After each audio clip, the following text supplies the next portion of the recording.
What's up, Phantom? How you doing?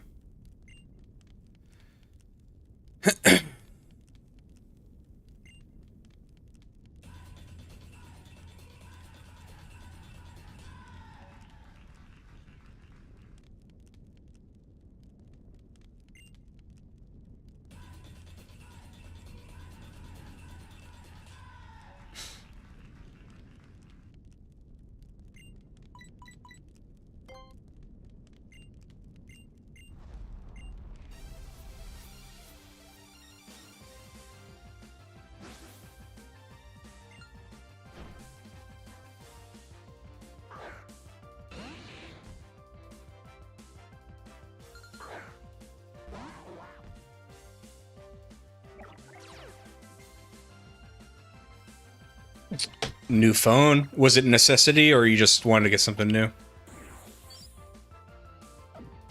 I'm worried if I do my Z power now, it'll like waste it for the final fight. So,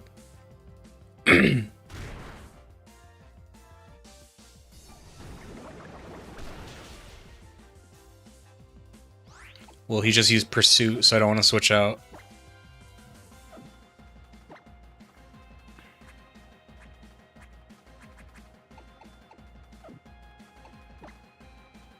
Hmm.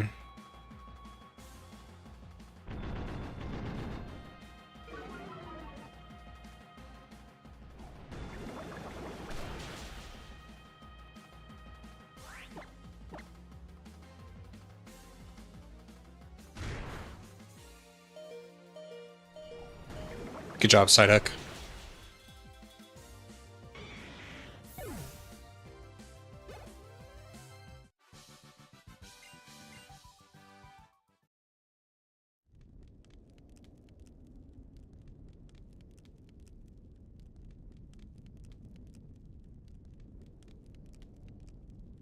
There you go. Sounds like a good deal.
Slant, it's cool.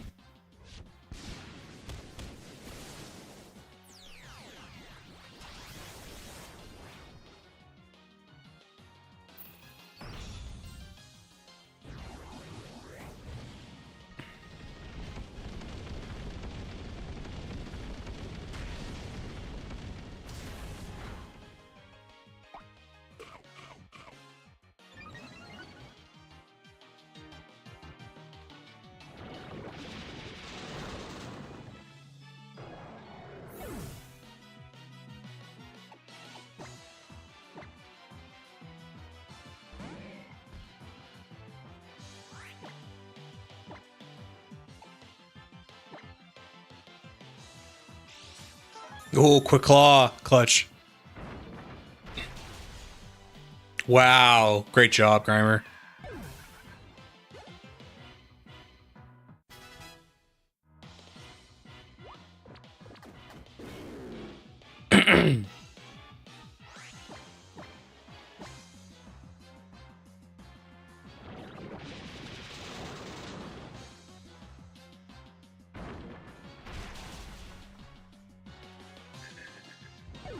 Grimer's a champion, dude.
What's up, love yourself? How you been, man? Dude, speaking of beard, thought I saw a cat behind me. Speaking of beard, I'm getting my haircut tomorrow, and I might shave it, like, off. It's been a long time. How have you been, love yourself? Did you stream recently at all?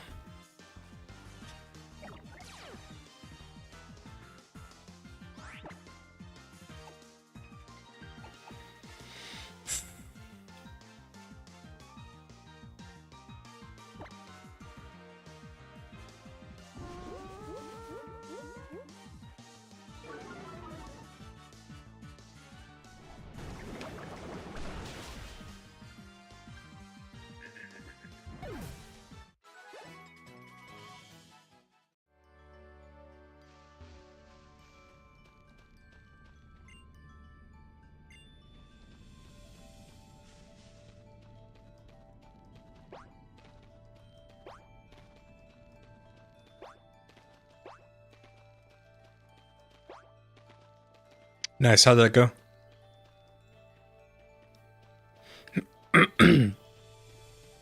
What do you do for work again? Until the weather warms up, yeah.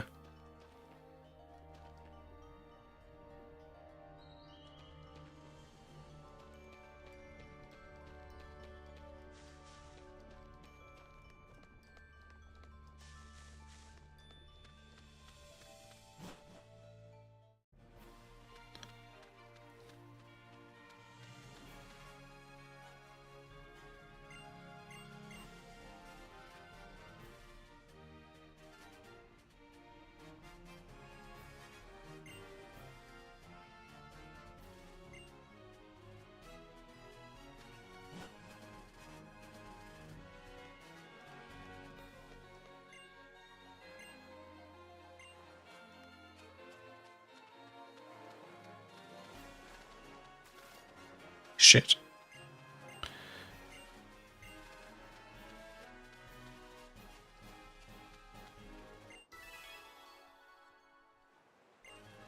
I am, yeah.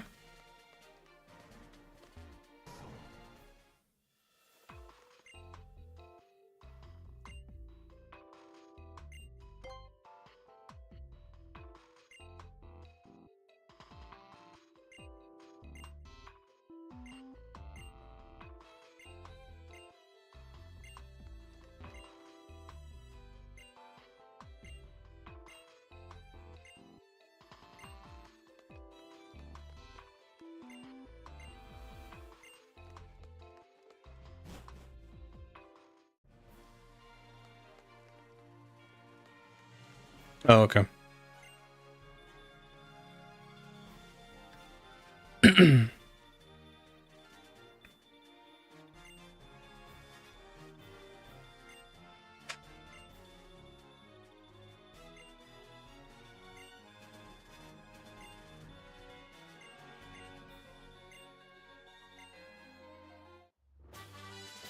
It's actually a good TM there.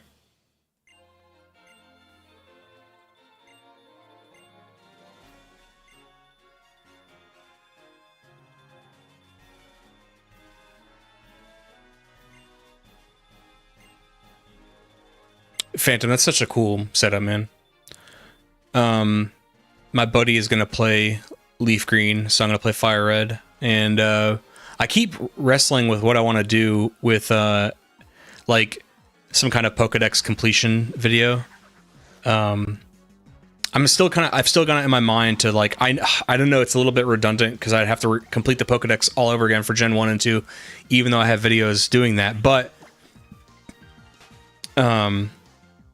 I could reset and say, hey, the focus on this video is not using authentic hardware, it's just like doing a generational Pokedex, and I can kind of like, I can see the thumbnail in my head of like, you know, generational living Pokedex or something like that, and then at the bottom of the thumbnail it'll say Kanto, Johto, Hoenn, you know, and I'll play the original games, because as of right now you can still transfer it all, but I want to see what the announcement says for Fire Red, Leaf Green, and if they allude to any Gen 3, because I I might just say, you know, we'll call it Kanto and play Fire Red Leaf Green Pokedex completion.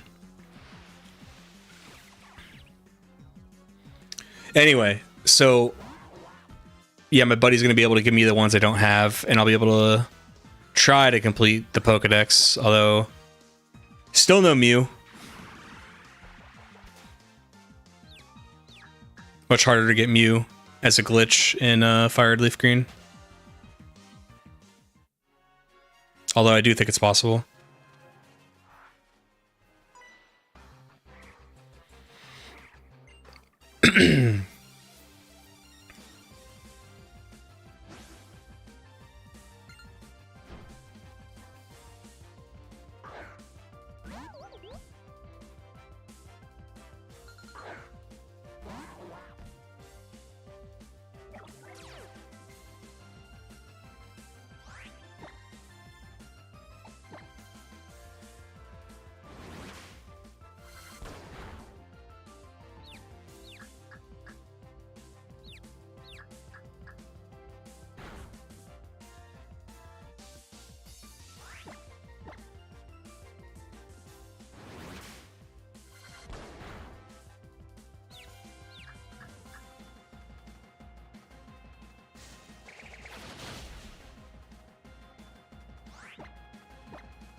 Hell yeah. Dude, Grimer, I would have never expected. Like, I just thought he was kind of cool, and I've always liked him, even his base form. But he has been, like, single-handedly carrying this team.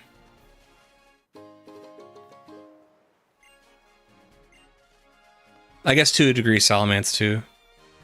Salamence is, like, a stat differential because it's such a highly evolved Pokemon at such a low level has been very good too. Been more like a tank.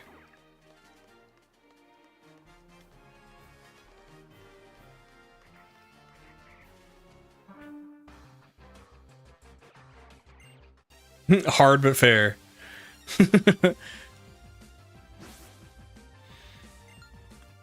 That's a good. I haven't played that game, so I'm kind of speaking out of turn, but the concept of hard but fair, I concur with. I agree with it. I don't mind if things are difficult in video games as long as it's fair. I've been playing a lot of Total War Warhammer, and when you up the difficulty in that game, they just give like the AI like, you know, barely anything. Their units barely cost anything. Their units are just amazing compared to yours. It's like, it would have felt more fair if they were like the AI was improved somehow, or they use better tactics, but that's not how it works.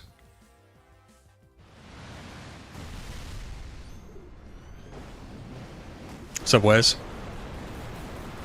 Yeah, the volcano, you can see it. That's how I started the stream. I saved right before the volcano. But it went well, and it was, you know, Psyduck did great, but it was actually Grimer with Rock Tomb who killed Salazzle.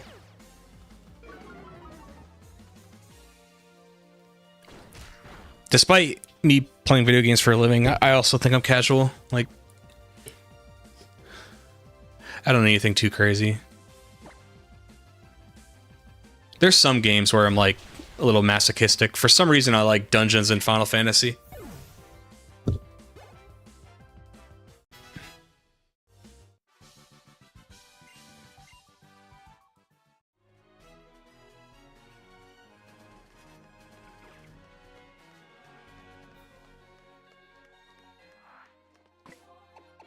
How you been, Wes? How's everybody's weekend? Did anybody go and do anything? What have you guys been doing?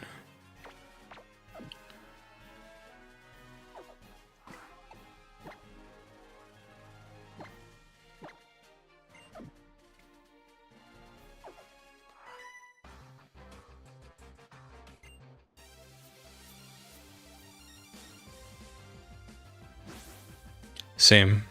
I don't play a lot of competitive games. That's how I always chuckle on, like, you know, I have on my Fallout video, somebody be like, sometimes you'll catch gameplay footage where like I miss a shot or I don't take a perk somebody thinks is efficient at the level I'm at, and they're always like stressing out and like, oh my god, how could you're so bad at the game. It's like I'm playing a single player game with no competitive aspect to it at all, and I'm clearly memeing. People get really fired up though. They get really fired up about competitiveness in gaming. It's like, I don't know.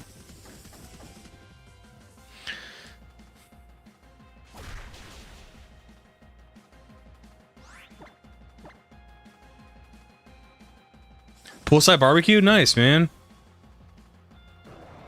Wow, does she really... Embarrassing. Got hammered with snow, but managed to snag some Pokemon cards. Nice. Oh, so you did get some. Wow, Don't be mad, but I didn't have a lot of faith you would. Because I thought the scalpers would have got you.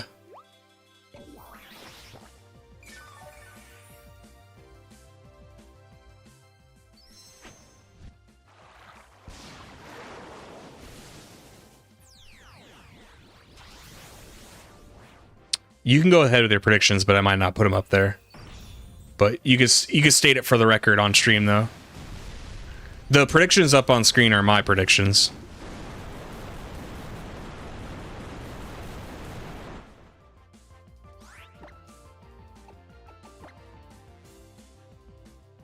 Oh god.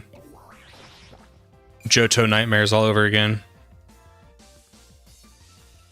Let's see the difference in power between a water pulse and a Z water pulse. Okay, but double.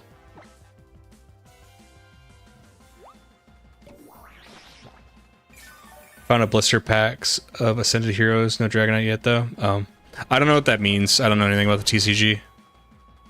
Is Ascended Heroes good?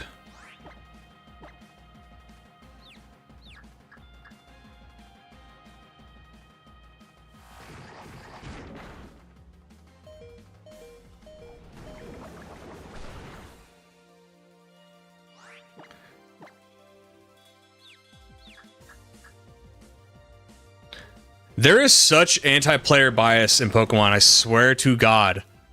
Like, AI opponents never deal with confusion. Look, just... They never deal with confusion, snaps out of it after 2 turns. Hell yeah, dude, must be nice.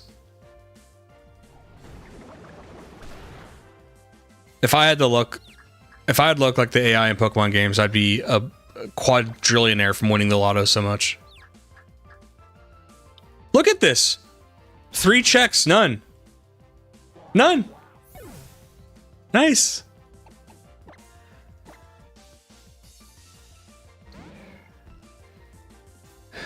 So you're a big Dragonite guy?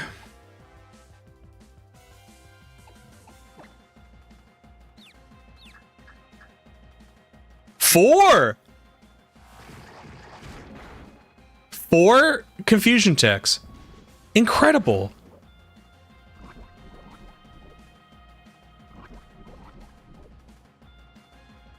Predictions, I think Gen 3 will be split up among the titles. Sapphire will have Deoxys, Rusar will have Ho-Oh, and Lugia Emerald will have the Eon Ticket and Mew. Prediction 1 of 2. So you also agree that they will put the events in the game? Yeah, this game hates me right now. Maybe it's because I had such an easy time with the volcano. It's like my variance has to switch.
2 is unlucky, but I'm wondering if they'll rethink the GC titles and make them purchasable instead of NSO purely so they can connect with GBA titles and fill the Gen 3 decks. I don't think that they're going to, any of the Pokemon games, any of the main series Pokemon games, I don't think they're going to be NSO. I think they'll all be purchasable. Too much free money. Ruby Sapphire only had Eon ticket though. If they did that, it would be smart because you can mix records with Emerald to pass the Eon ticket over that way. I also think that they're probably not going to release Emerald at the same time because that's probably what will be the purchasing. That'll probably be the thing, right? Because with Gold and Silver, they released that first and then Crystal came out. And in Crystal, they're like, look, you can get Celebi. So doesn't Emerald have Emerald only events? They'll probably release Ruby Sapphire. And then later on, 6 months later, 9 months later, they'll release Emerald and they'll be like, look, we're putting the Eon ticket on it. Don't you want to get Mew? Don't you want to get Deoxys? What do you want?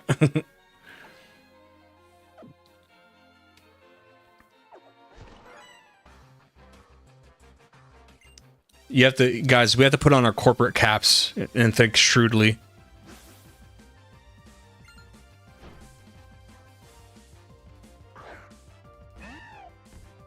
I love Arkin. I don't know if I'm saying that right. Arkin. Such a cool Pokemon. Emerald has every event Fire Leaf Green does. Then they'll probably sell... Mew will probably be the selling point then, if you catch my drift. The GameCube titles weren't in the main series, or even... Wait. Oh, sorry. When you said GameCube, for some reason in my mind, I thought Game Boy Color. I don't know why I went there. I agree that they'll probably NSO anything not main series.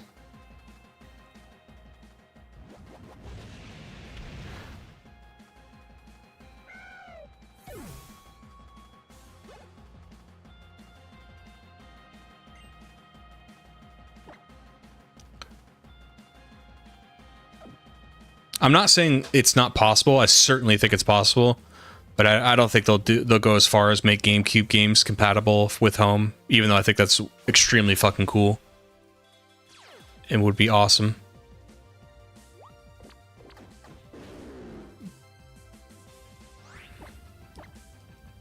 I mean, the argument for doing that is so strong, though. Like,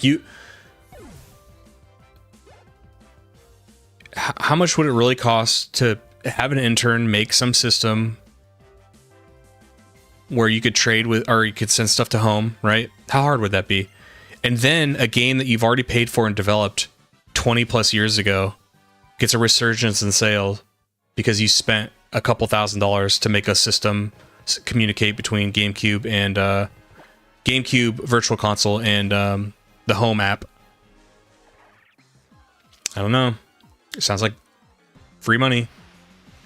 I want GameCube compatible with GBA saves so they can transfer to home and stuff like that. That's, again, I want that too. But my prediction is, as far as they would ever take a system like that, it would only be one way to home, just like they're doing Fire Red Leaf Green. I don't think they'll let you locally trade. And Wes, maybe they do allow that. Maybe they allow local trading. What's up, Valid? Or Valdi? How you doing?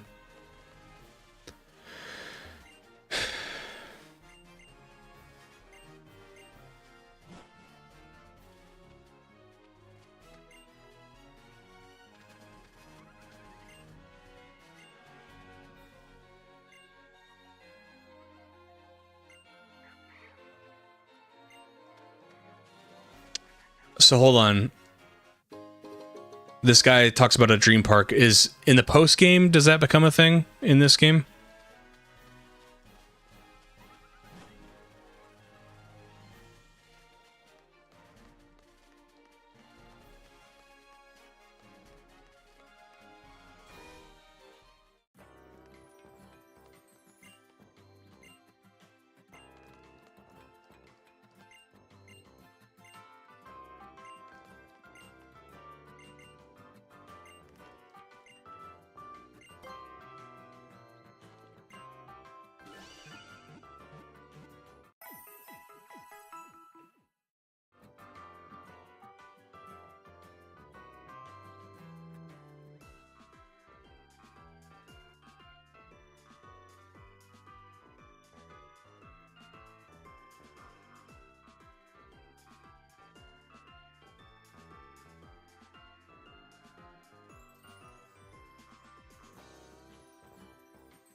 Is there a lot of difference between this and Ultra Moon? I would argue no. A lot of difference? No. The story gets worse in Ultra Sun and Moon, and then there's there's a slight roster change, and then there's the wormholes, which are like, if you compact all that together, it kind of feels like DLC. Other than that, it's almost the identical same game. It's the same progression, same starting island. There's not like a passage of time. You're not playing a sequel or anything. It's an alternate take. What's up, Lilith? Hey, nice, good job. Welcome. Valdi and Lilith, how was your weekends? Did you guys do anything?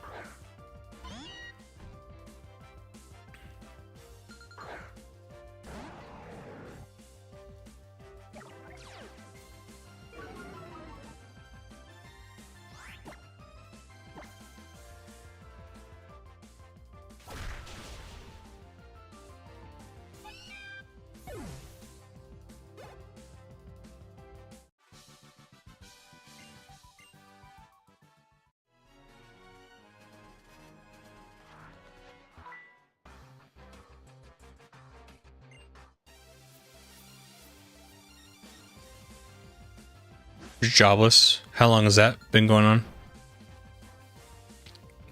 How'd you lose your job?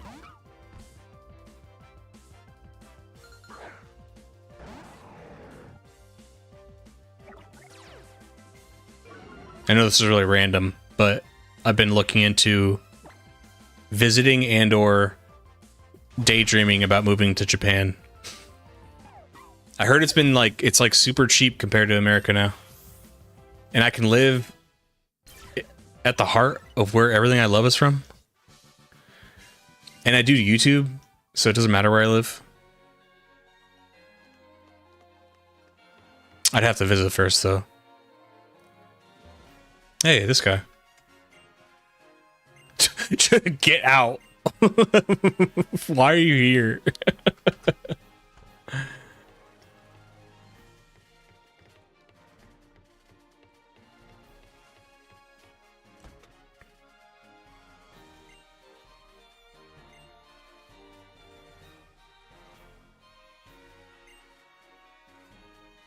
$2 years worth of nights when he first got here.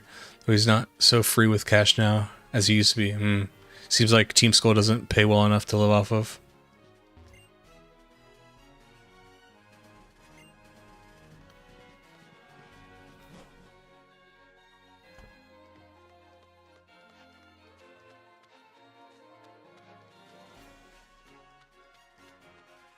This part's cool.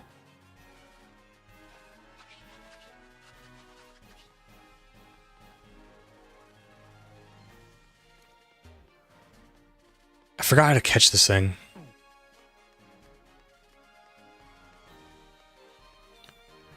I think you have to like go around the other way.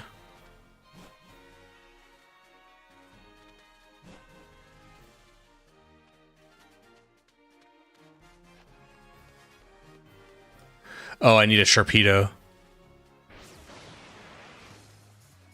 Yeah, dang.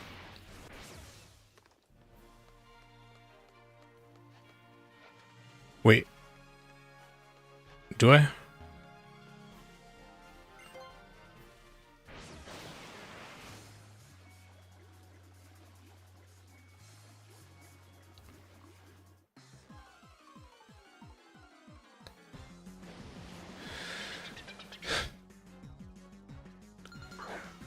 So I've always heard that, but I keep seeing like the opposite. Clearly, I'd have to look it up and understand it. I mean, I don't want to leave America, but and I probably won't. I'm just daydreaming here, you know. But I do love like the culture, and I love even the simple things like it looks like my home state. Every time I see stuff out of Japan, it like pretty much looks like where I'm from. It'd be amazing to be around, to be able to like go to Tokyo.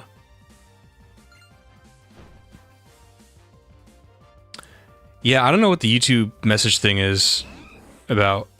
A couple years, moved to another state and couldn't keep my previous one because of taxes. Have connections here. What? So how have you been? How have you been living?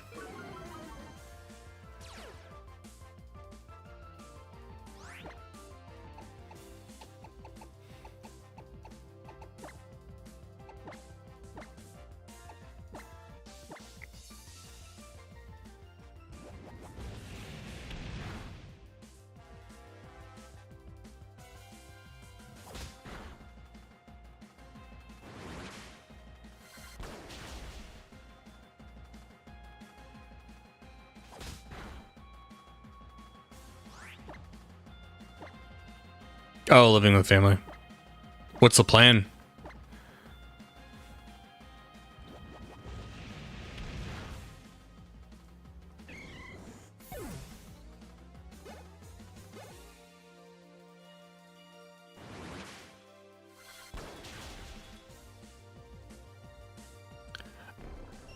Valdi, I think a lot of people would say instead of playing Sun, just play Ultra Sun. Like, I would agree with that, other than I think the story is, like, worse.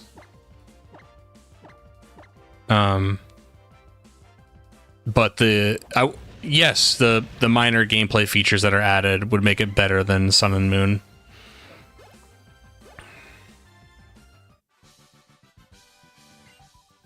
But enjoy your runs and have fun, man.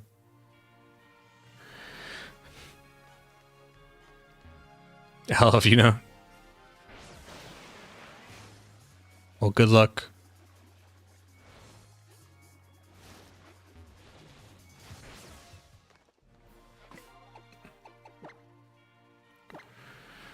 I want to see if I'm doing this right.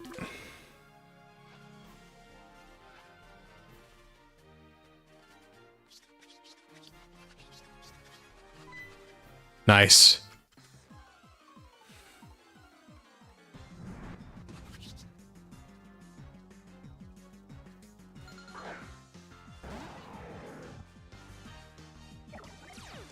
Because they make the mom's part worse. Her being a bad lady is better.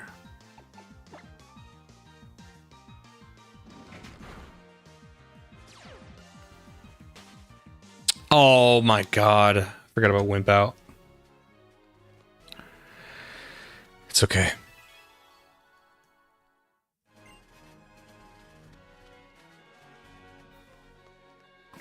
By the way, who can learn Flame Charge? I was given Flame Charge. Torcat. Does it already know it? Fire Fang. We'll keep that.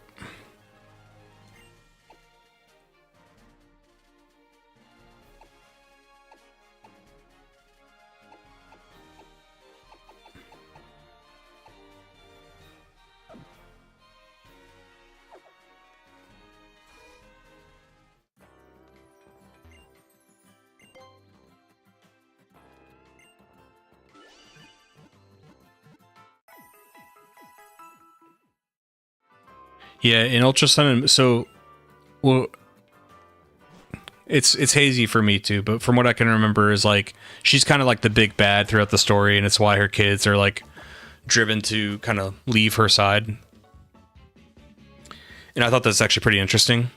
And then by the end of it, she gets redeemed. You know what I mean? But in Ultra Sun and Moon, I'm pretty sure she gets like redeemed like halfway through the story, and the rest of it's kind of just like really awkward. And I just think it is worse. I don't think it's as good.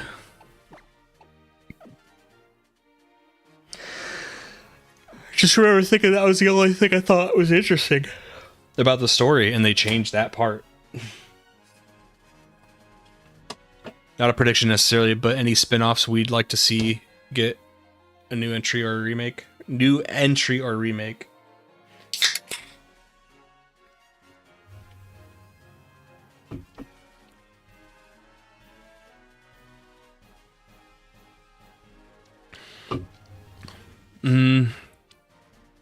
I'd like something with Unova, but you know I'm biased. I haven't. There's a lot of spin-offs I actually haven't played.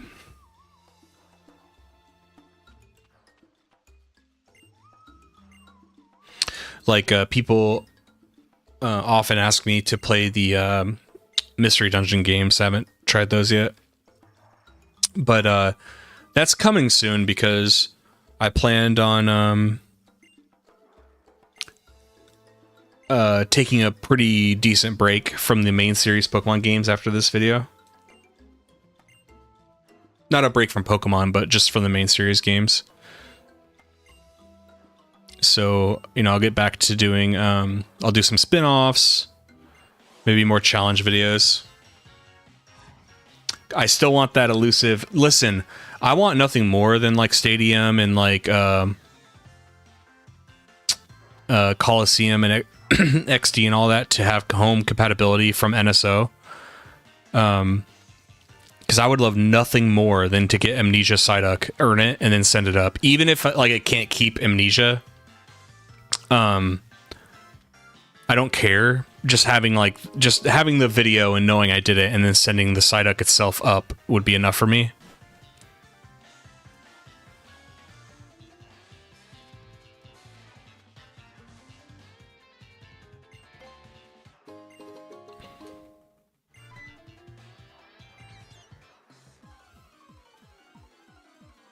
Is it a big one? I think it is, because lots of people tell me to play it, so my perception is that people like it a lot, which I did not expect. I'd heard about Mystery Dungeon, but I always thought it was like super niche. But in fact, when I played Conquest, that was more niche than like anything. So many people had not heard about Conquest.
Big question is, are you going to play Red Team Rescue on GBA or Blue Team Rescue?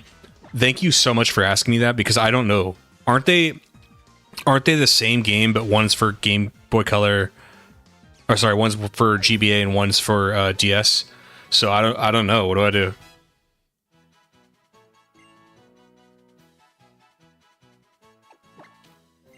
Do you guys have an opinion?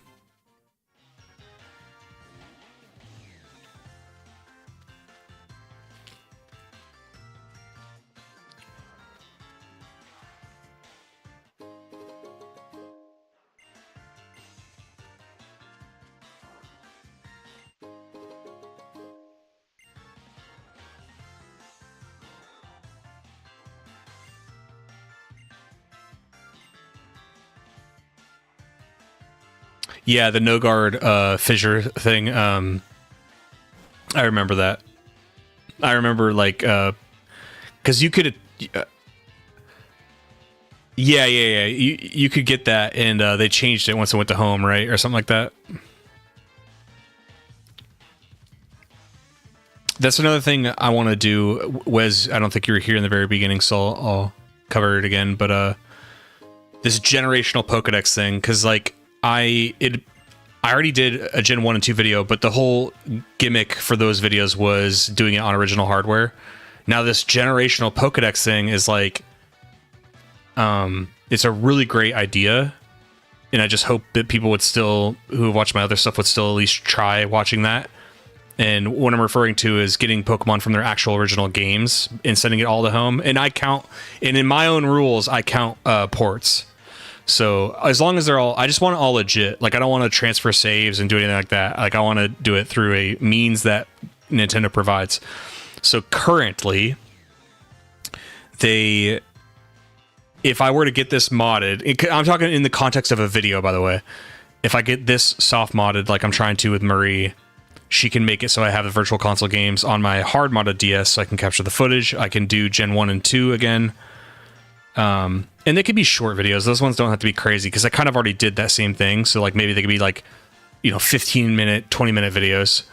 But then for Ruby, Sapphire, Emerald, we can wait. A lot of what I'm speculating on, we have to wait till later this week, because if they announce or suggest that they're going to do Ruby, Sapphire, Emerald, I can just wait until those come out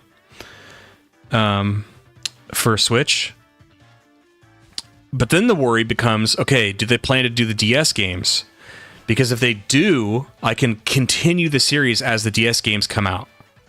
But if they don't, and I wait too long, what happens when Pokebank closes? And it kind of ruins the whole thing, right?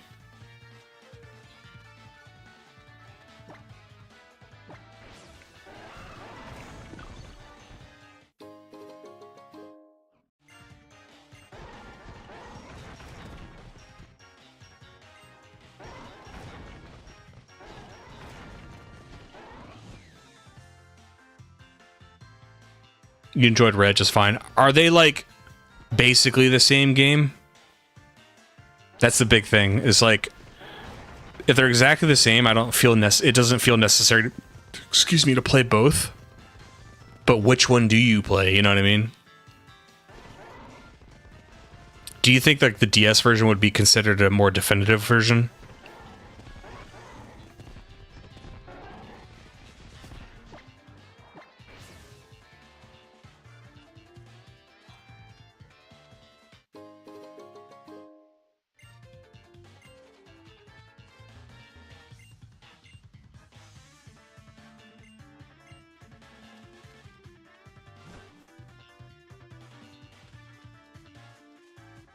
I'm looking for this last ingredient.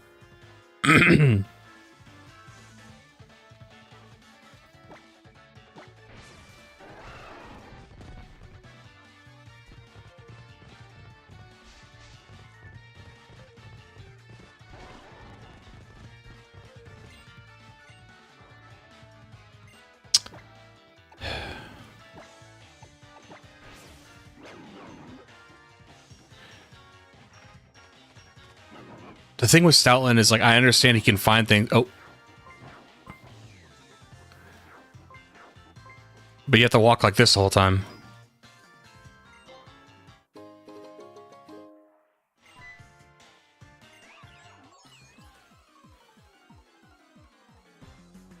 Whoa.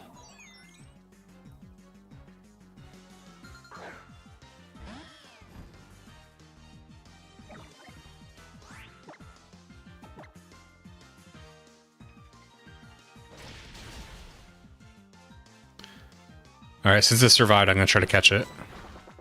I completely forgot this thing existed. Let's see if my catching luck is still insane. You can't... Wait, what? You can't catch any Pokemon until you finish it. Oh, okay. They're the same, just on DS. You have an added choice of playing it via touchpad because of the sound chips of the different consoles. OTS is different too. You know, I might play... Then I might play the GBA version, because I kind of don't want to deal with DS emulators.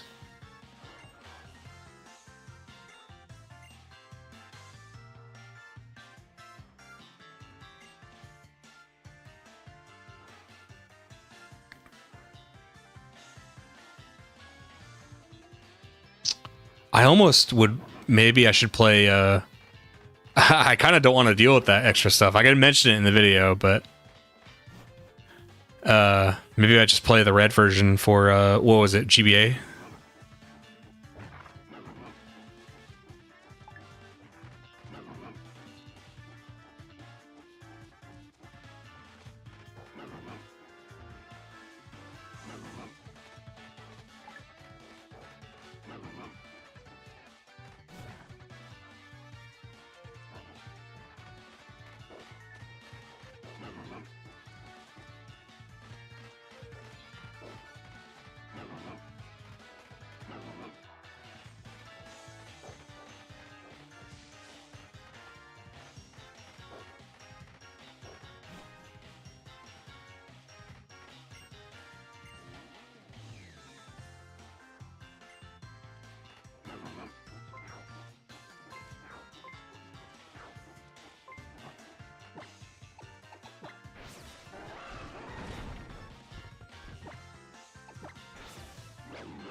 It's kind of funny they're using all of the held items in Pokemon.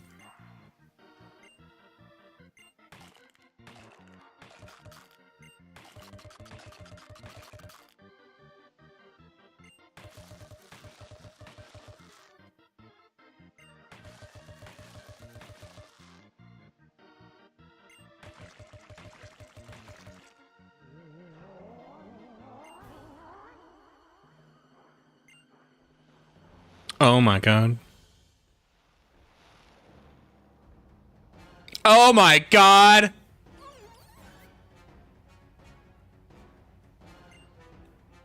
That's kind of fun. That trial's kind of fun, you know?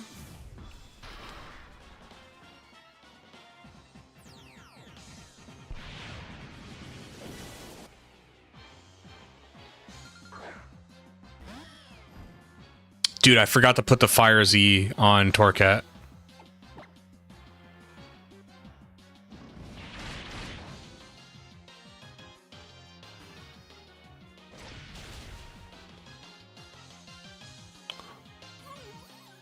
Ooh, thank you, Phantom. I didn't know that. Cast form, wow. Phantom. I did not mean to attack cast form!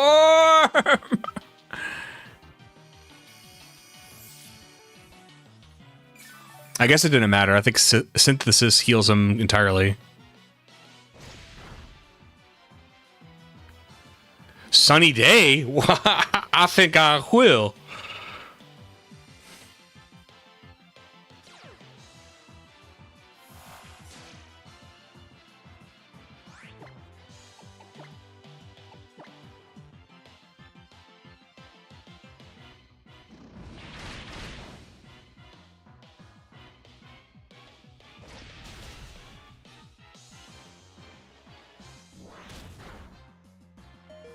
Okay, I need to heal here.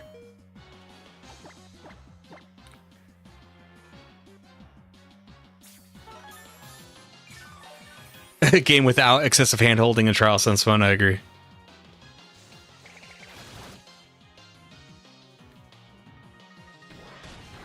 Now, can Torcat survive one more? Oh, god damn it, come on. I don't think it can survive one more hit from Lurantis. Unless I crit? Yeah, because Lurantis will go first here, and I'm pretty sure it's going to kill Torcat. If I can try.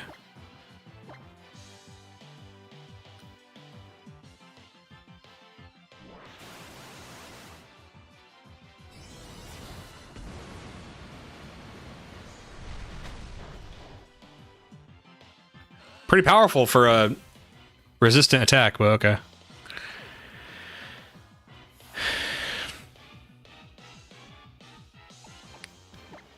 Alright, we'll go to Old Faithful here.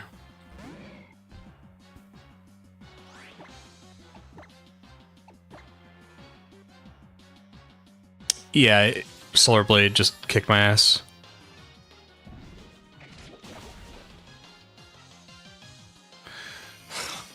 Synthesis is so annoying. Hey, you know what? I'm complaining. It's not real complaining. I appreciate that these trials have actually been hard.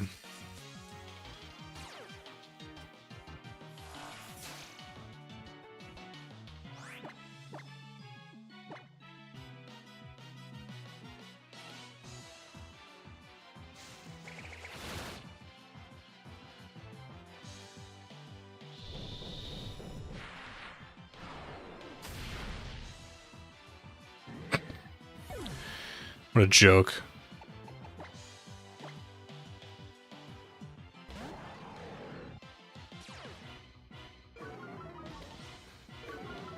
Also my fault for not putting the Fire Z on not Brick Break.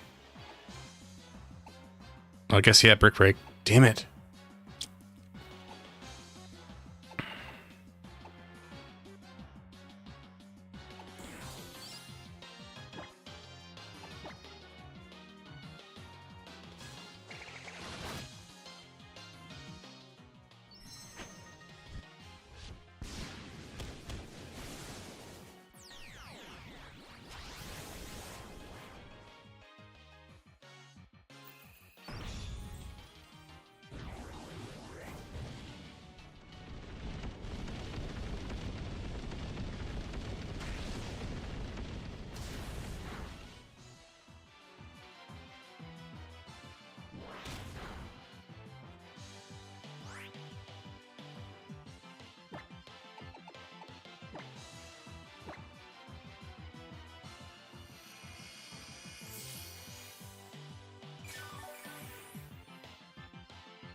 Just grasping at straws here.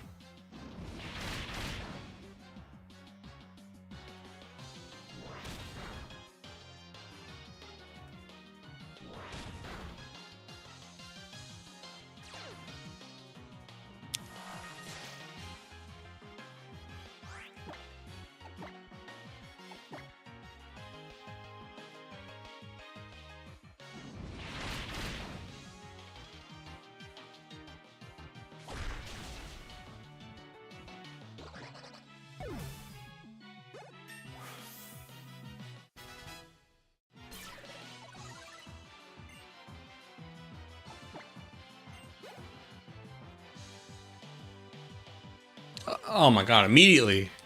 Not even, I don't even want to turn off.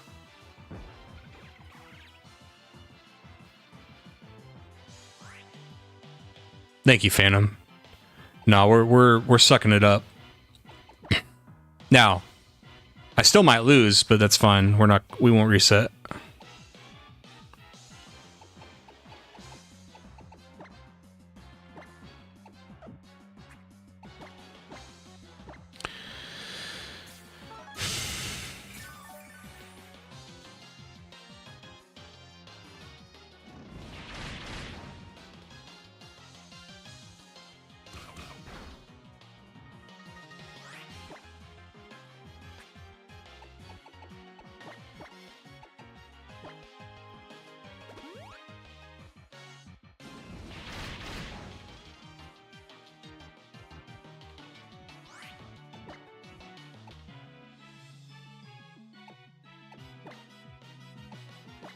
I keep hoping that Dragon Breath will paralyze.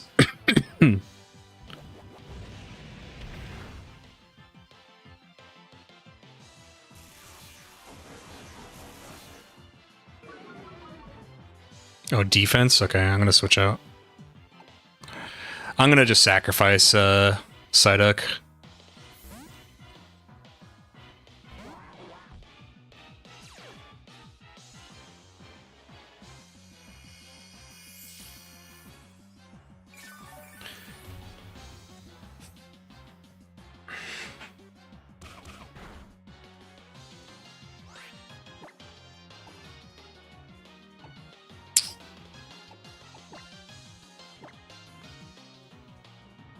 Goodbye, Psyduck. Sweet Prince.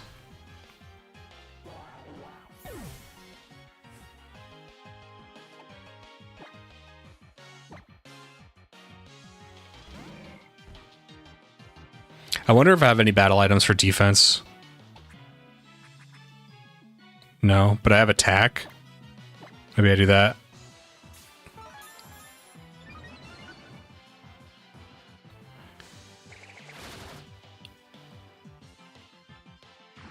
Supersonic's not good. All the variants that my opponents were not confused by are probably going to be offloaded to me. So that's exciting to think about.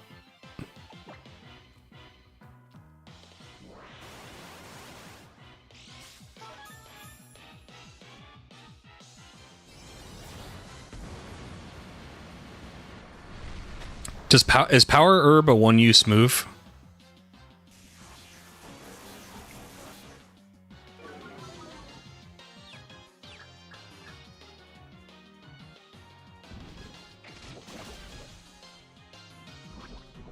Okay, we got the poison.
I'm not taking any risks. I'm getting Grimer back for Rock Tomb. We're not playing that game either. No, we're not. We're not playing that game.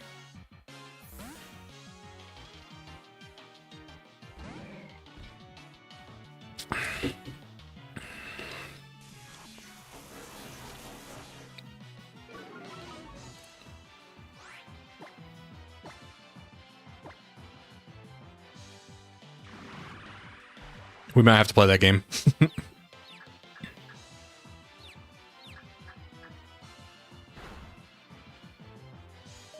Oh, get the fuck out of here. What is that damage?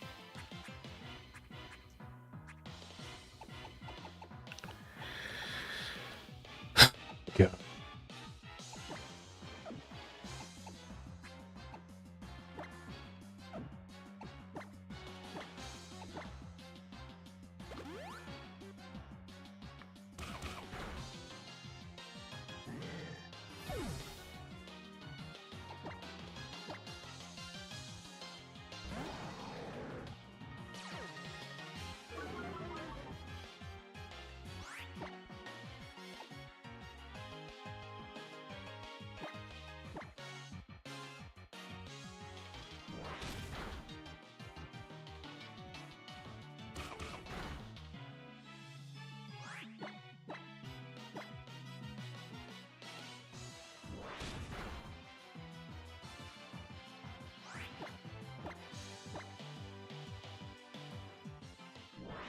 Wow.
Smart Strike. I do not remember this move at all.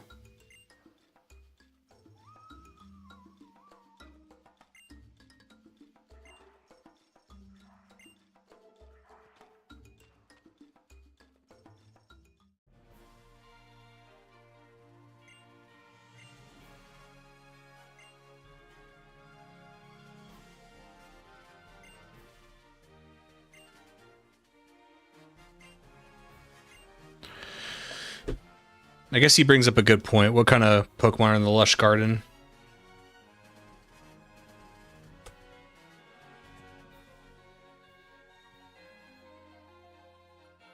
Or Lush Jungle?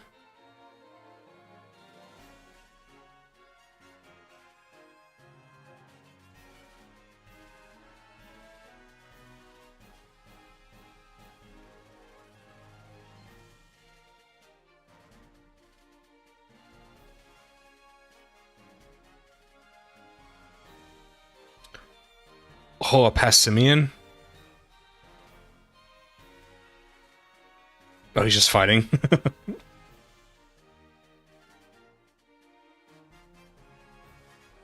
Comfey is fairy.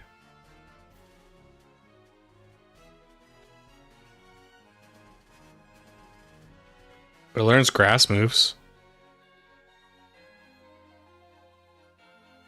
Terrible stats, jeez.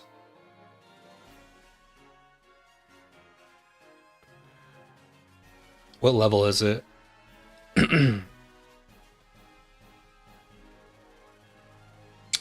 Oh, it's 5% chance to counter. Jeez.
I always click that for some reason.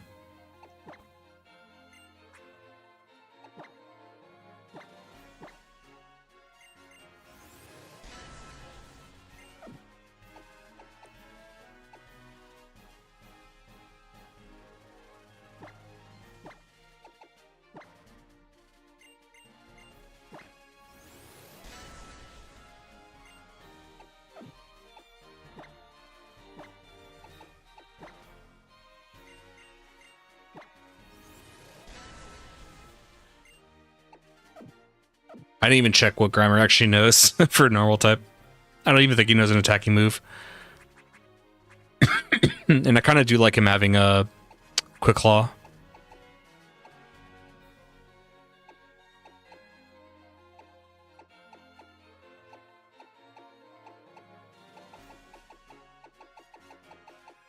Oh, Amulet Coin. Dang, you get a lot of great items early on.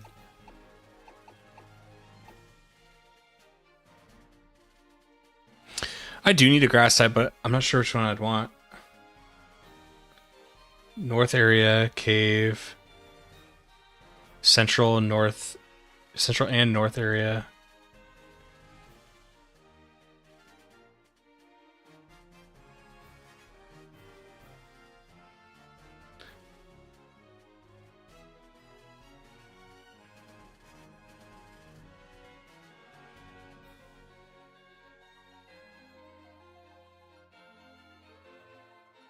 Oh my... Larvesta? In Ultra Sun and Moon, of course.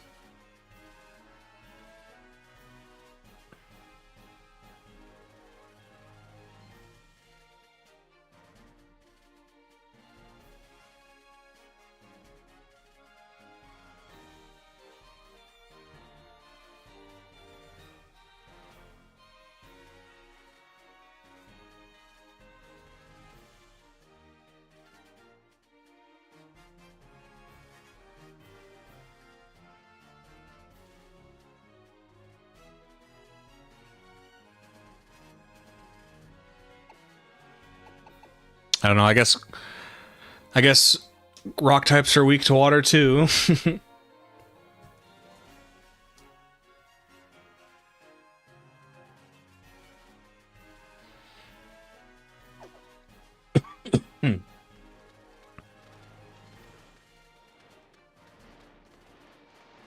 Whoa, what is that?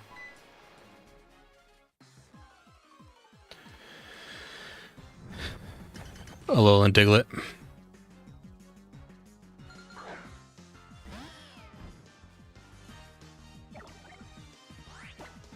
I think these ones are, yeah, they're steel now.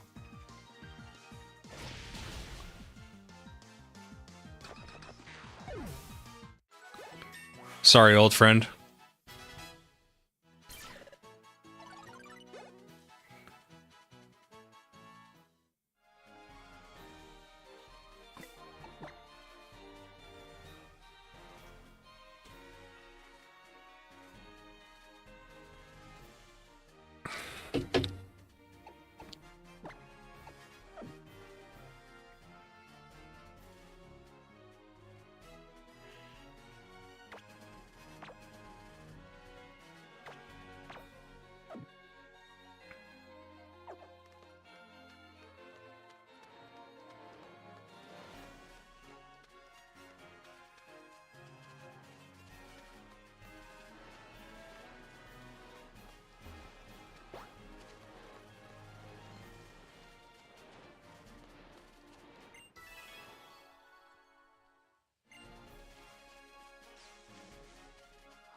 All right, Phantom. See you, man.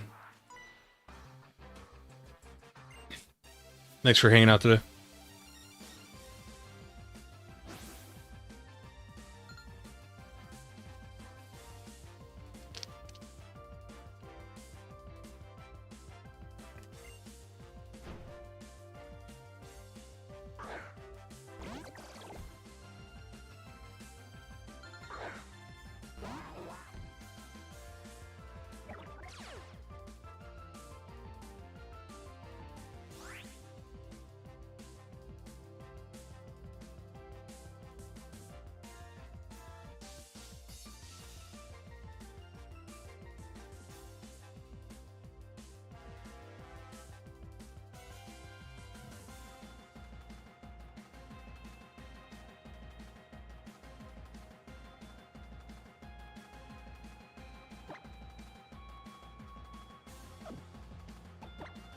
Wes, I don't know if you remember my the Fire Red Leaf Green video I did way back in the day, but it's just strange how people react to some things you say.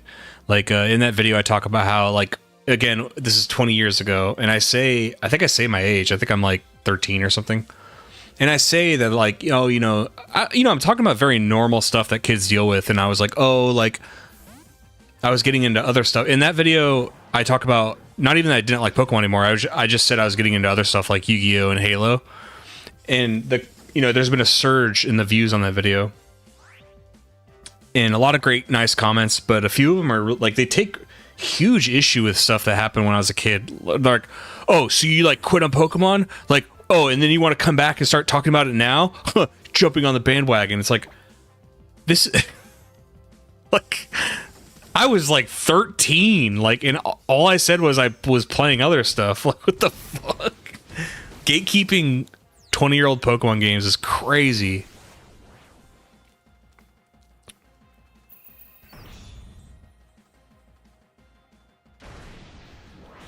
All out pummeling. Sorry, Gumi. Oh, it's like Dragon Ball Z moves.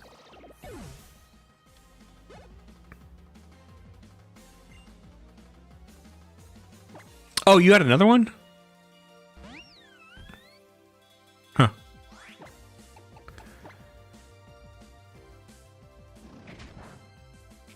Oh wow, that did nothing.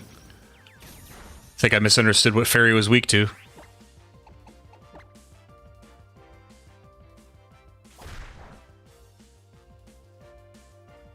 I think I still misunderstood what it's weak to.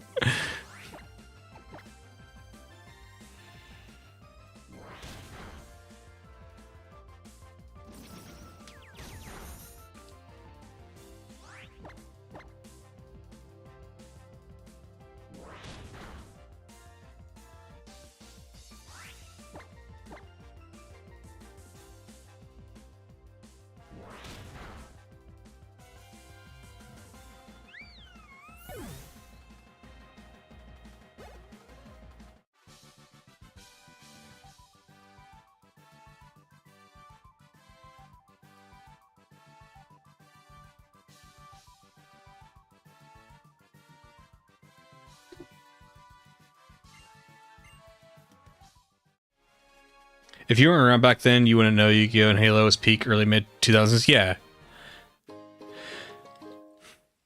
Oh my God, Wes, would you? I mean, I already know the answer because you're one of the homies. But can you imagine when I do Halo videos, man? I don't care what kind of diet I'm on. When I play the Halos, I'm going to get a bunch of Mountain Dew and Doritos. I'm not even joking, by the way.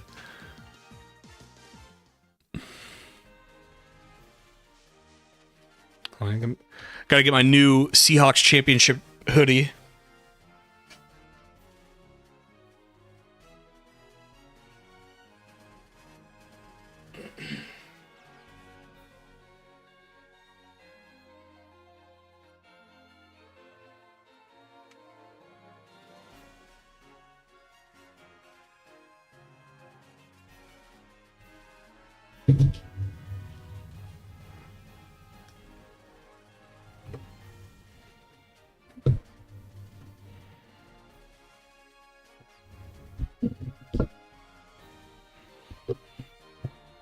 I gotta get every now and again I still get views and comments on the old Yu-Gi-Oh videos too.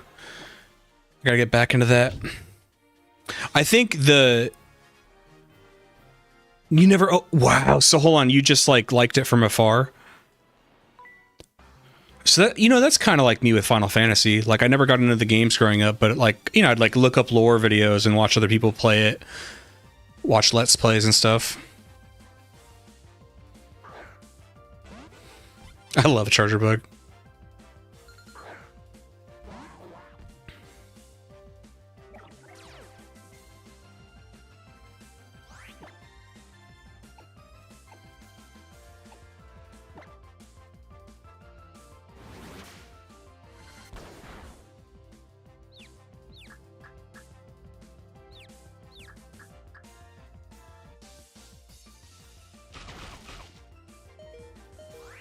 You never owned one, but you played it anyway. You had a family who had one? Sorry, I keep coughing. Jeez. You know what that's from, by the way? I'm not getting sick. I ate like a chip upstairs. My buddy made like homemade chips. I ate like one chip and I've been coughing ever since. It was an excellent chip, by the way.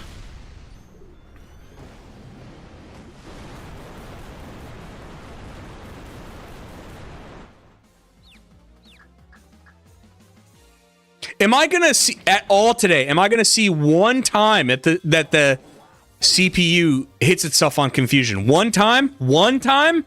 How about one time? Not two, not three. How about one time?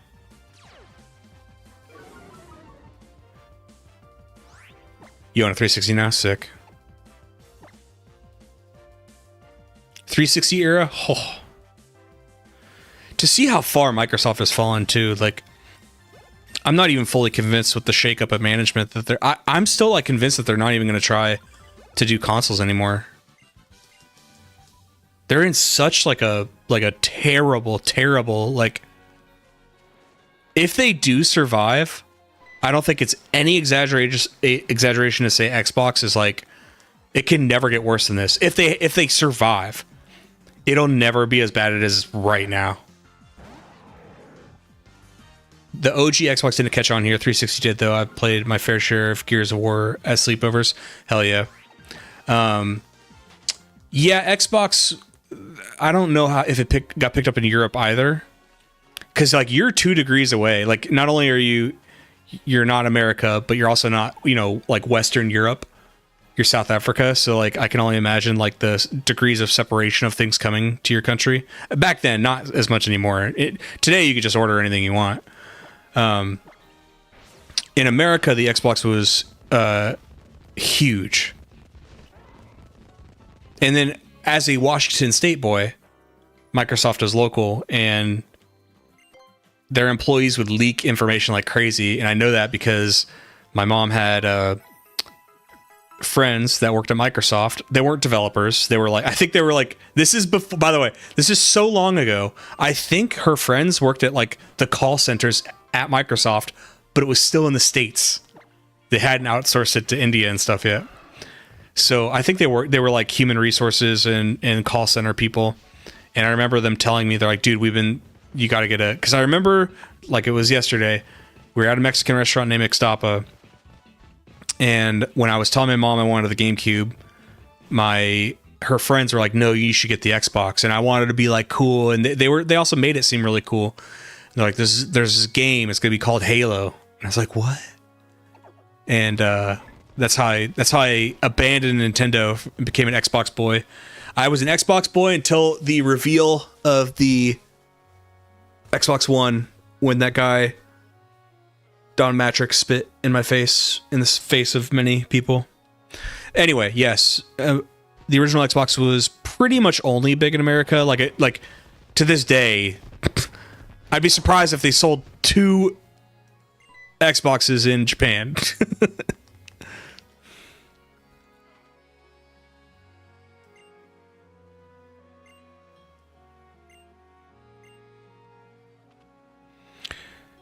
Breaking the Japanese market is extremely hard. In fact, there's probably more, but some of the only things I could think of American that permeated the Japanese market was, for some reason, 7-Elevens in Japan are like amazing. They certainly aren't here. 7-Elevens in America are hells. Bunch of scum and villainy.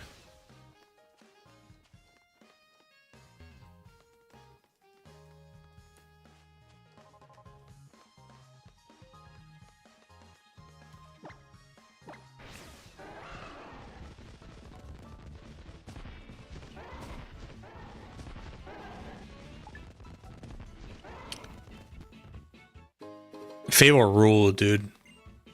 Fable 1? Oh my god. You think I'm unfair in saying that, like, they never captured the magic of Fable 1? Is that a fair statement?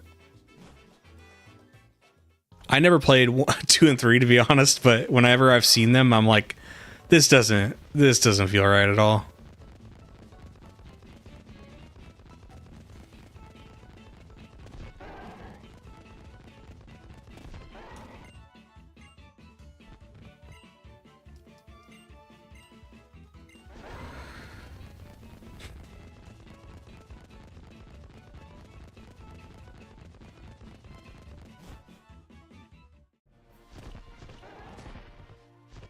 You enjoyed 2?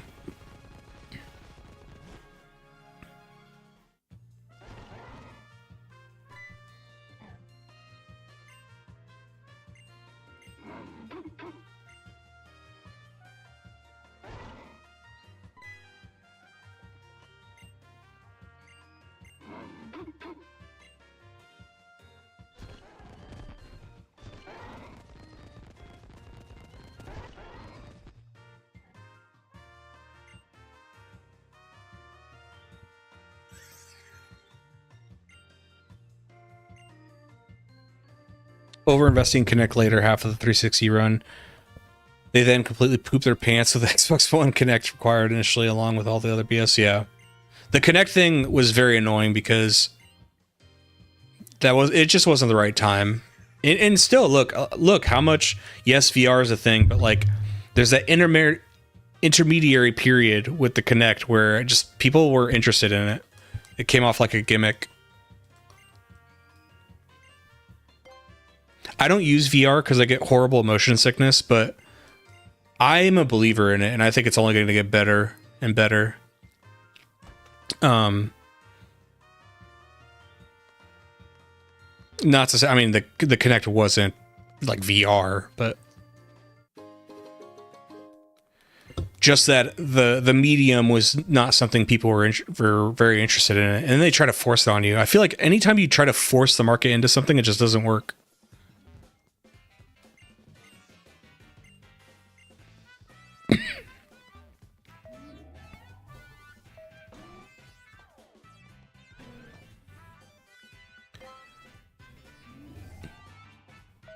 It's like the best current example is like EVs, electric vehicles. In the States, certain states are like trying to enforce their usage, and it's like there's no precedent in American history where that has. I guess it hasn't even been tried, but like when automobiles became a thing, they didn't ban horses, right? With the EV kind of mandates, they're trying to like, hey, we're not going to sell any more vehicles that use gas. It's like, I don't think you can, you have to make EVs more and more, you have to make them progressively cheaper and cheaper and cheaper and more efficient. Then people will buy them.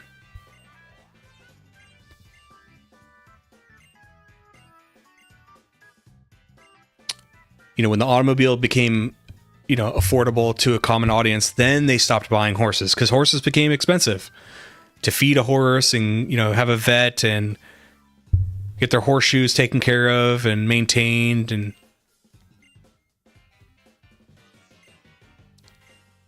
it became easier to have a car. And then when planes came, they didn't ban cars.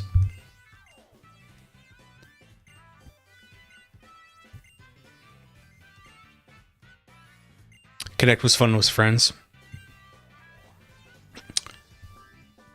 I only used it a little bit and I didn't like it.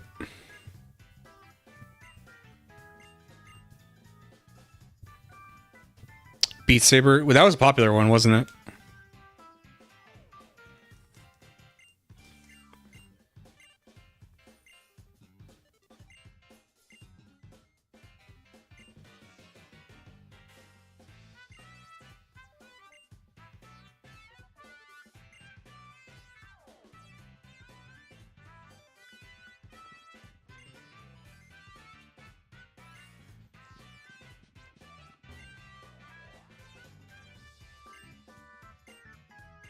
We can't afford a plane though.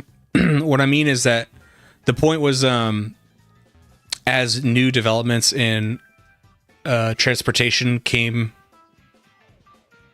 to the public, they weren't like inducing it. And I'm bringing this back to the Kinect. They wanted the Kinect to be like, this is how you're going to interact with your consoles now.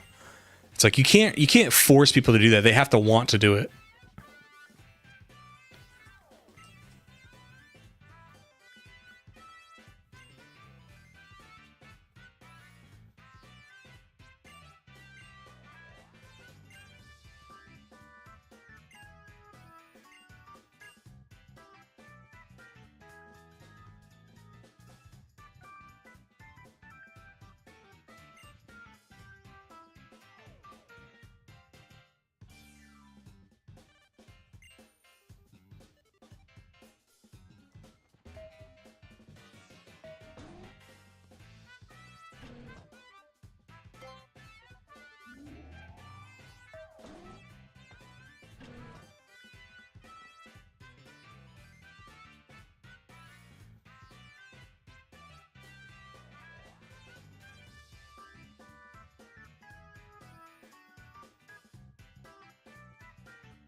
Whoa.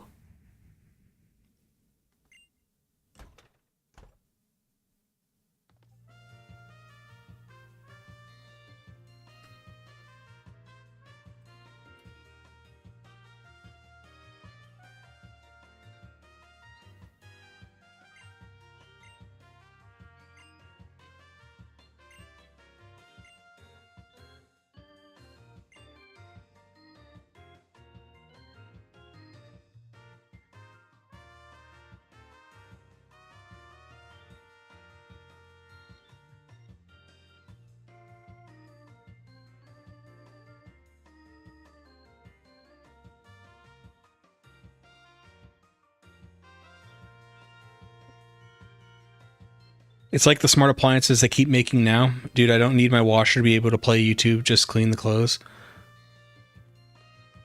It's a great example. You know, my roommates I made the identical criticism. They were talking about how they just bought like a typical washer and how cheap it was, but they kept trying to like upsell them.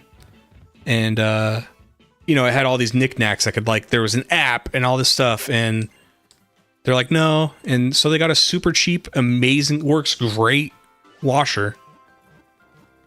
And it was super cheap because they're trying to push these like, you know, these smart ones.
Damn you, Zubat.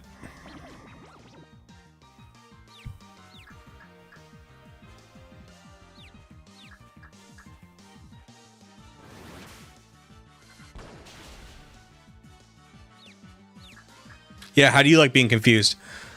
Speaking of confusion, get confused one time, Zubat. Never mind. I'll take that. What's up, Chad? How you been, man? It's going good. Just playing some Gen 7. You know what? I gotta say today, by the way, I've been having fun. The cutscenes, as you can see, are still here, but they're getting out of the way for the most part.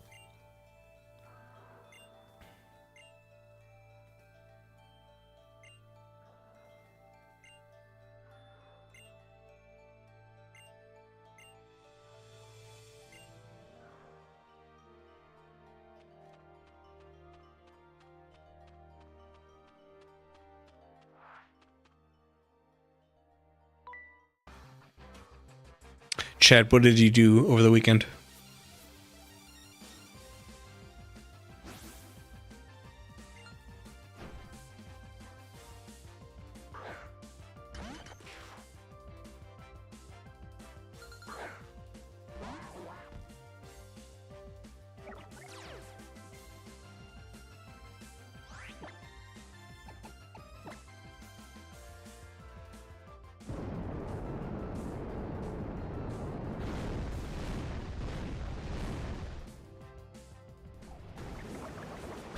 Slept and be sick.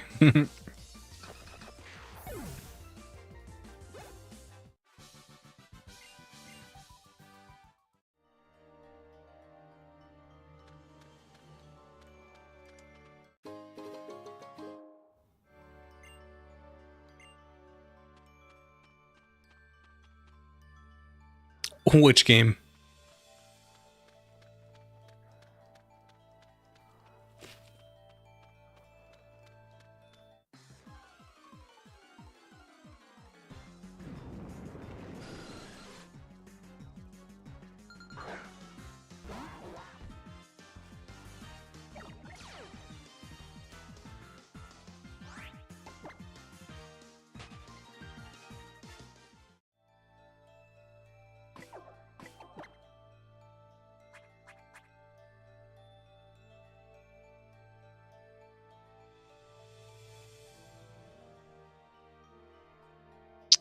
What is going on with the... Hold on. Let's take a second to... Sorry.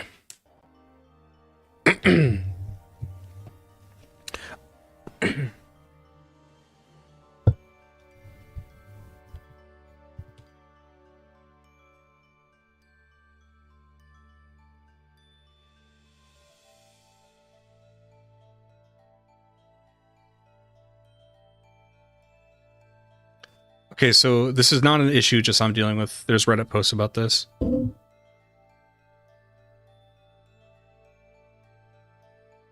Okay, so I'm not the only one. This is...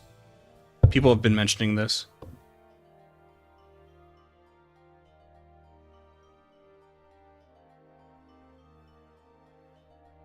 Same thing as me. Haven't changed any settings or anything like that.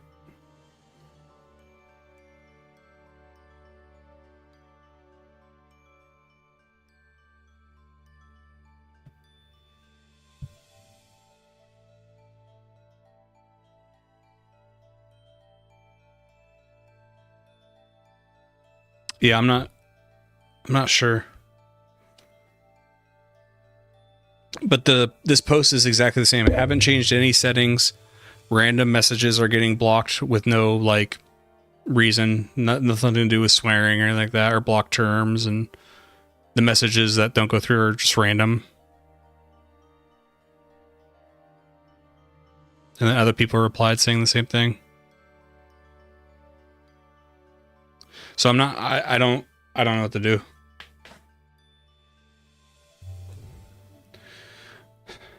You know what's funny? I'm not as worried about it because at least other people are dealing with it. It's not like a thing. It's not a thing that is personal to me because like I feel like every time I stream, like something on my end is like fucking up randomly, even though I didn't touch anything. What you're saying is we should watch on Twitch if you'd like to. I don't know. I don't know how often your messages are getting blocked. So, I mean, it's up to you. I know Twitch unfortunately has ads that you can't skip that I can't turn off either. But I do have it on a low setting. So if you do have, or if you are forced to watch on Twitch, it shouldn't be too painful because I've got it on like the lowest it can go.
Yeah, you're not alone. Is it pretty frequent?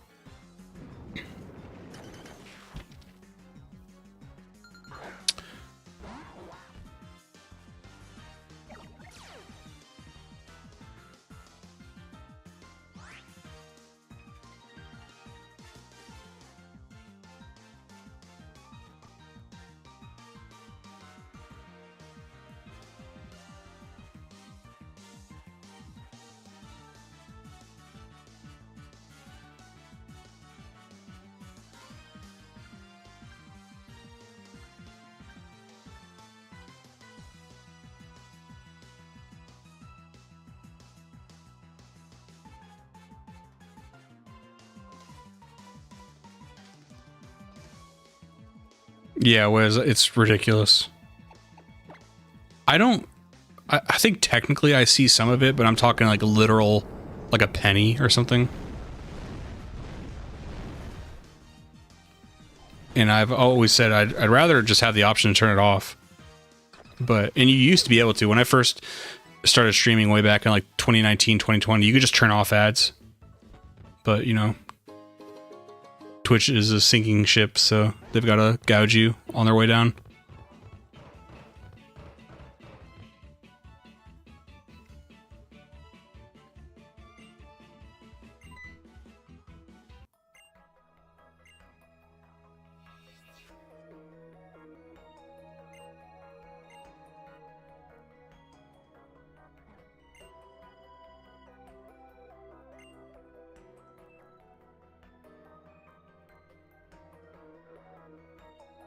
DuckDuckGo for AdBlock, does it work?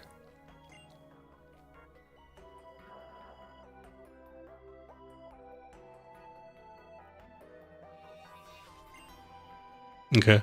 You know what's funny, Lilith? I actually saw a result that said, to resolve this, check your messages, appear channels by try disabling browser extensions VPN to your channel settings for hidden users. Oh.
I don't know how to specifically change stream settings.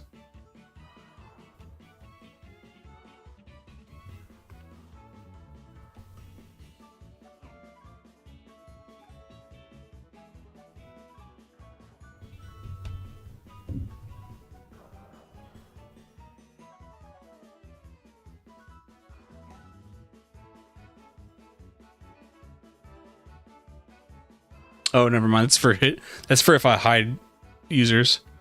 Thanks for the follow, Wes.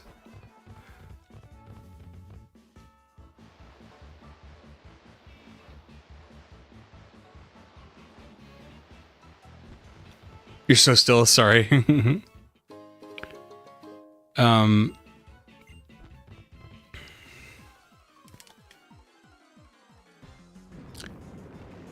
I thought I saw something that suggested that maybe VPN usage will mess up your messages on YouTube as well. What's up, Nestroid? How you doing? I'm doing so good now that you're here. Nestroid, what did you do this weekend?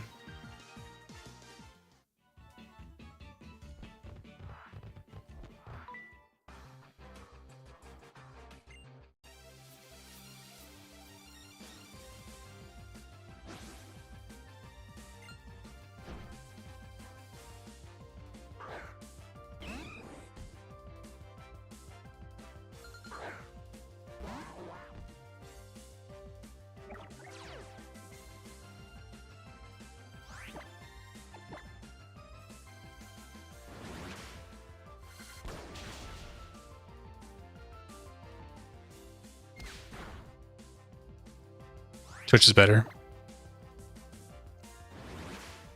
Well, somebody on the Reddit post said that this whole YouTube blocking messages thing was random last time a few years ago, and then eventually just went away. So hopefully it just goes away with time. Because I know the majority of people who watch my stream watch on YouTube now. So that's definitely an issue.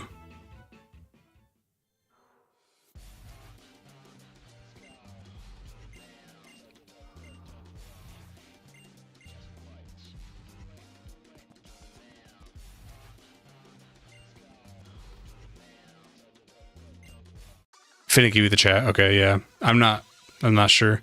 I do feel better that it's not just me though.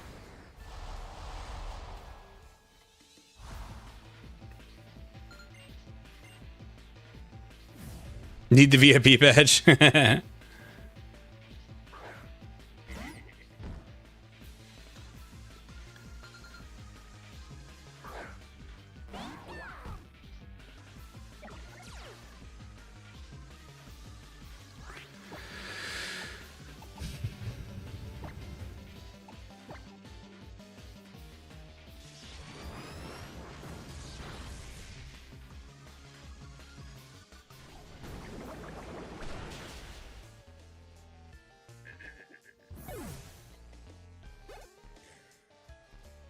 That's gonna hurt. Psyduck, hang on. Good job, buddy. Hang in there, Psyduck.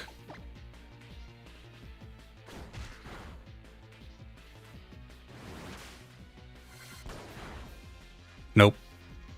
Yeah, fair enough.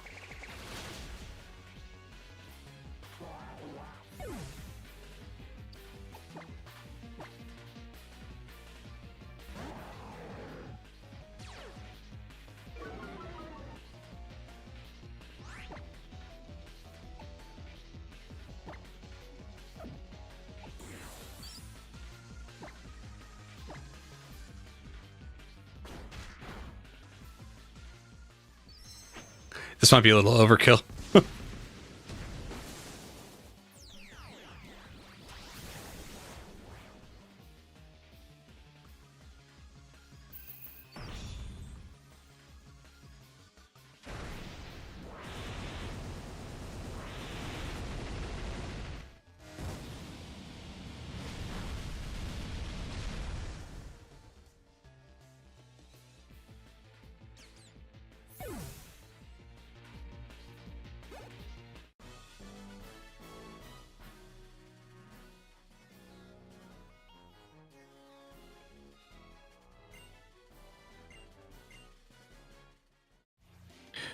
Do they have I I know this is so random. Do they have Smash Bros on NSO? Original?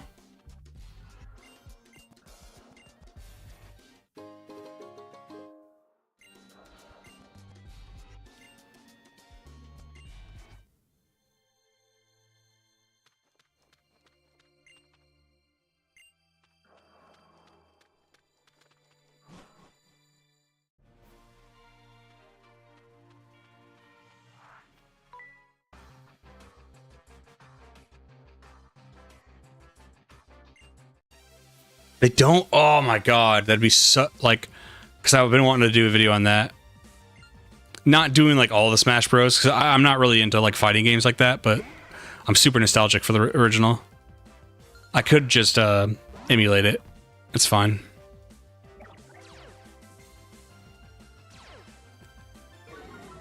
But that seems like it'd be a fun video.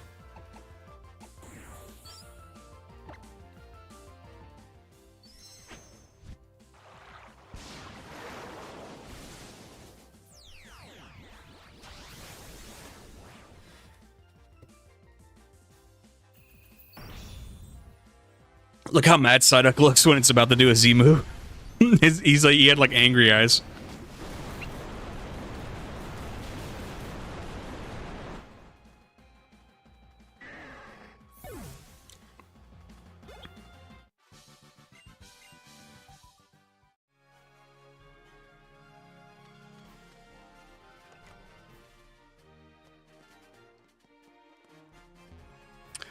Who do I play in Smash? Great question. I don't think I play enough to like say I have a main.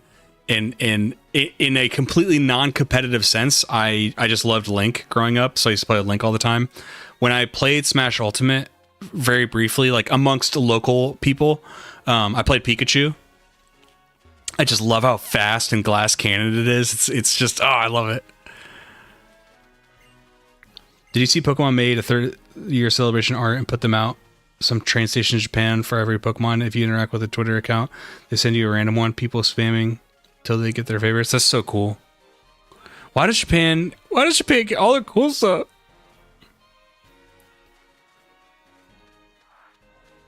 Oh, another another common comment I get, and this is good. This is a good thing. But like as I've grown, you know, my audience broadens.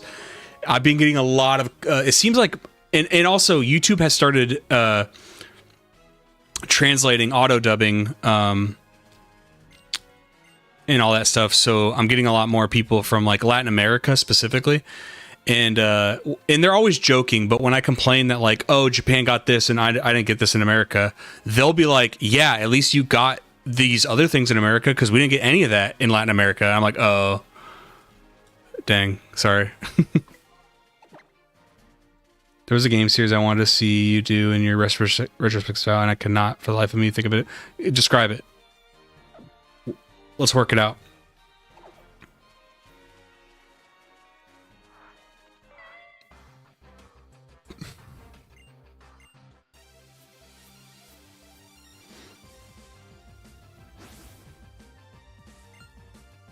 Gentleman Smith. Oh, Umbreon. Oh, wow. And a luxury ball. It very well may have been the Smash game.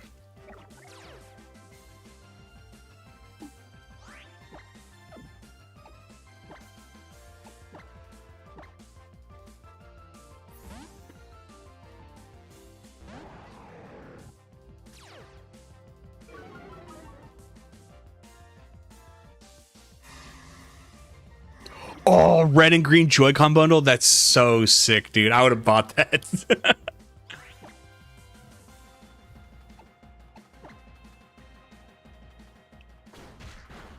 You need to remember what all I've reviewed in the first place. So obviously Pokemon. I've done Fallouts, Final Fantasies. Recently did StarCraft, and that video is doing great. For not being a Pokemon video, it's doing very good. So now I kind of want to play the StarCraft 2 campaign. I've done Mercenaries. That video keeps hanging in there. You know, it basically got no views when I first uploaded it, and it sucked a lot. but it's slowly built. What else have I done? Oh, Zelda. I've actually NSO has the first 2 Zelda, I believe, or actually 3. So I wanted to go back and play the original, or really the first 3 Zeldas.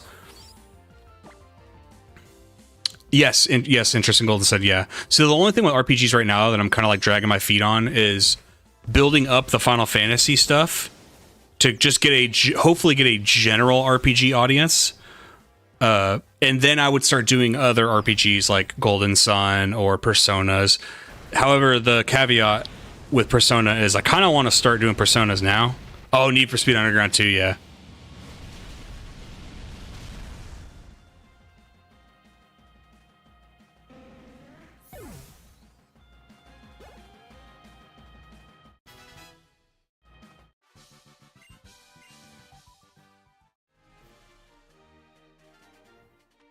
Yes, I like Fire Emblem.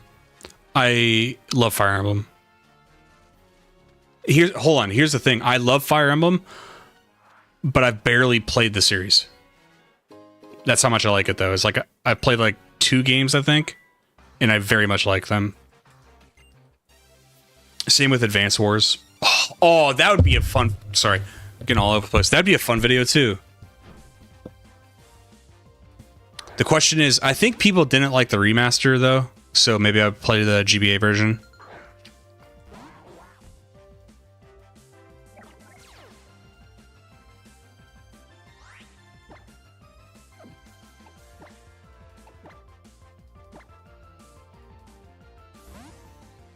You're bad at them? I don't think I'm particularly good at them either. I also get very salty and upset when Fire Emblem has a bad tendency to... So, like, you know, you have the map, you have the Fog of War. All of that is fair. What's not fair is sometimes you'll be playing the level, and then, like, something in the story will happen, and then just units appear out of nowhere and, like, can kill your characters. And if you're playing on the harder difficulties where that matters, it's, like, so... It just feels so unfair. Like, I always want to, like, for example, if I didn't do good enough scouting with Fog of War, and then my character dies, that's totally fair. No one else to blame but me. When you are doing your due diligence and then something just like appears in the middle of the map and you're like, how could you have accounted for it? Oh man, I hate that.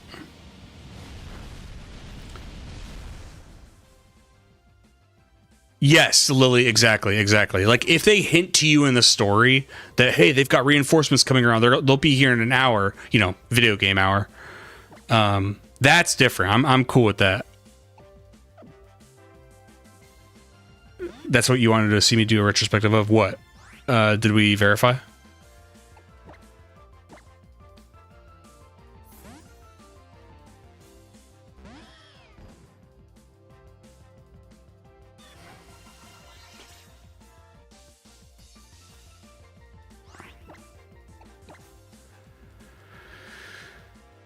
God, why don't they have Smash on NSO? That'd be so fun. Can you imagine? Like, even just locally, that'd be so fun to have.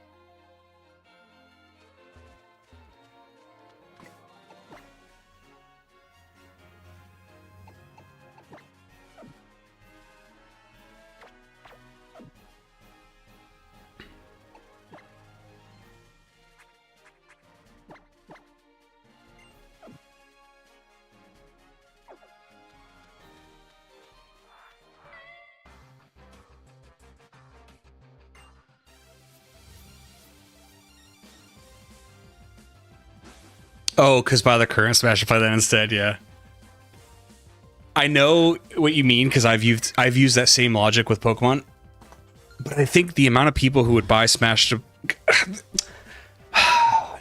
Nintendo, they gotta let me talk to them.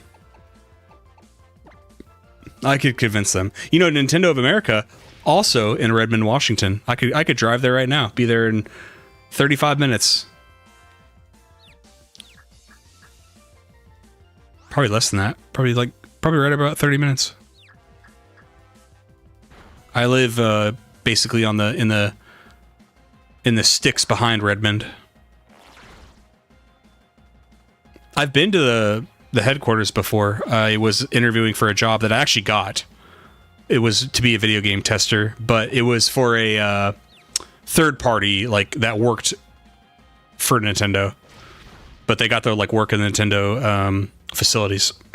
It was kind of a cool interview. The way they test you first is they give you a bunch of different things on screen of different glitches and stuff, and you have to identify what the glitch is. And then they, because they don't want you to feel bad, in the in front of you on your application, they have a stamp, and it has different characters on it. And I got a Mario, which is the highest. So this guy knows his glitches. They give you a Mario, and then my buddy who didn't get the job, I asked him because he didn't put two and two together. Because when they're interviewing you, they were kind of discreet about it. They kind of did it really quick and then gave your application to somebody else, and then they asked you to wait outside. I asked him what stamp he got, and he said a Bowser, which is bad. It means you don't know what the hell you're doing. But then I declined the job because it was exact minimum wage in my state, and I didn't need the job anyway. I kind of was hoping I mean, you can only ask for so much in a job like that, but I was kind of hoping they'd pay a little bit more. It's I wanted them to convince me to do it. I didn't need the job.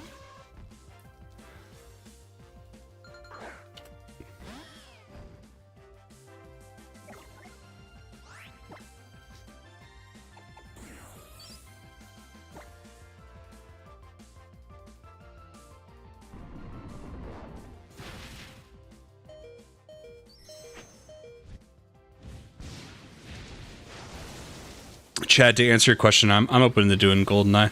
I don't know if I'm open to doing more than GoldenEye though. I'd like to, if you guys know how I do different series, I'd like to start doing playlists, because I think it might have been you, Chad, or somebody that was suggesting doing oh, hey, let's start doing N64 games, Super Nintendo games, and having that be a playlist. I'm definitely open to that. Definitely open to that.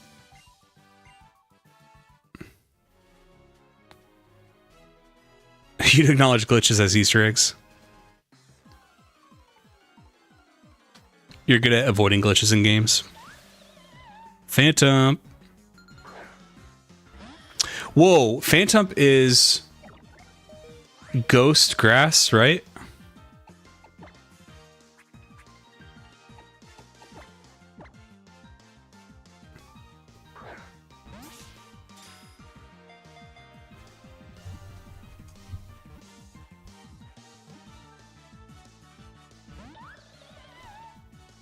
Yeah, ghost grass.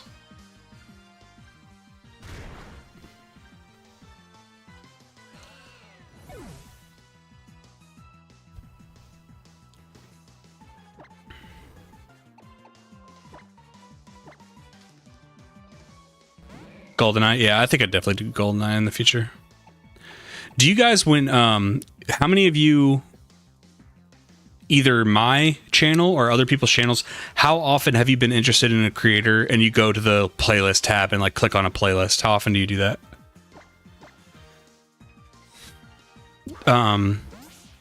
There's a YouTuber, I think he's an Australian YouTuber. His name is G-Man Lives, very big channel, almost 1 million subs. He doesn't have a single playlist. Or he has one, and it's literally every video he's ever done, which, but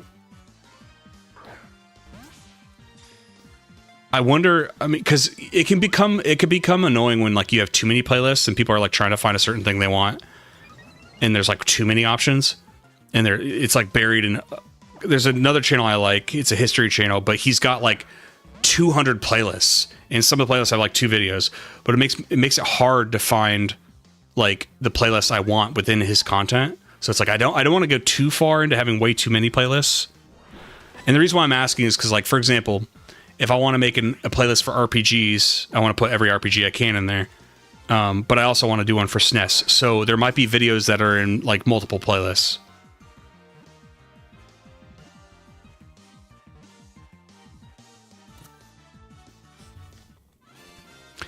Something I do when I'm deciding if I want to have something on my team is like I'll just cold catch it and then look at its look at the first one's nature, and if it makes sense, I take it.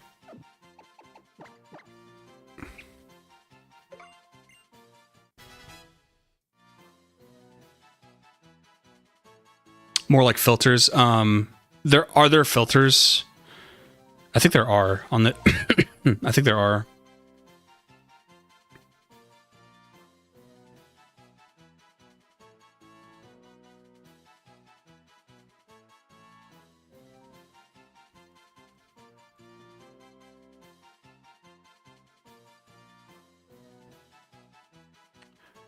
Playlists. Sort. Oh yeah, sort by date added, last video added. See, I wish it had more options than that.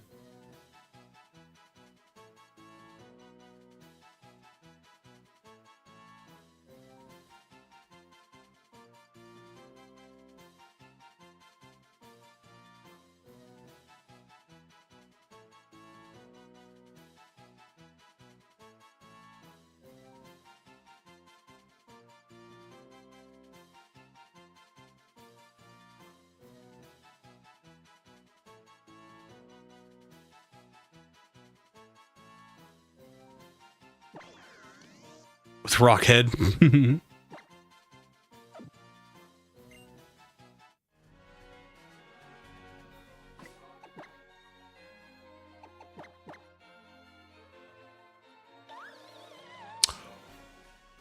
Okay.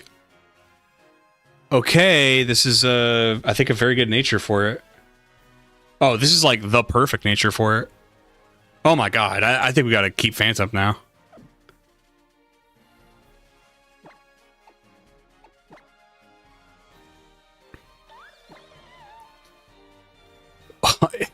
It only evolves through trading.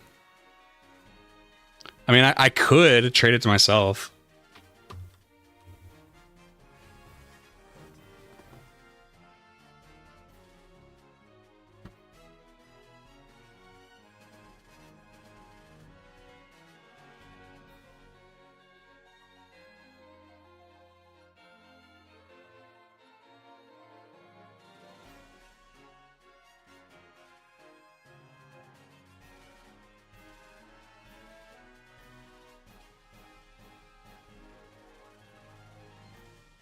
Okay, so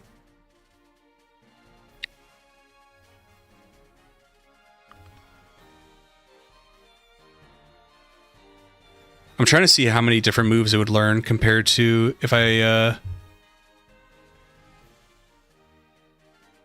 kept it a Phantom.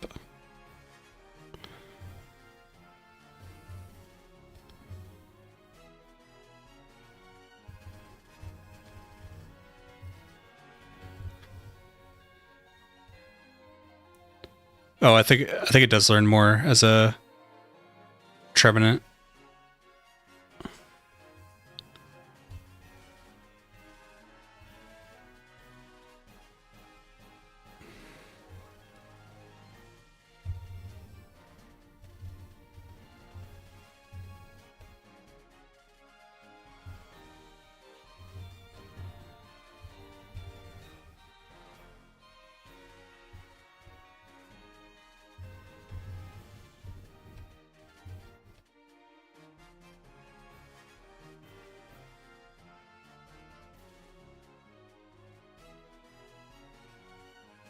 Let me see what it knows already.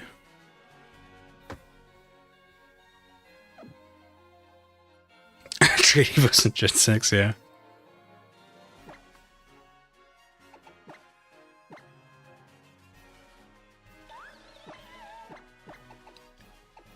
Geez, could it not even...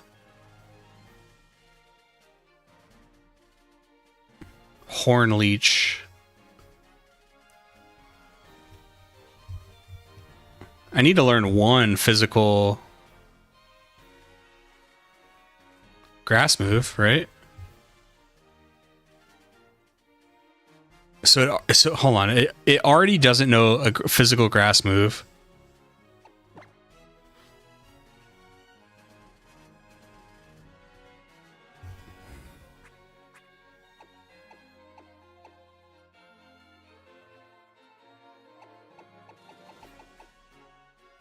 Give me a second.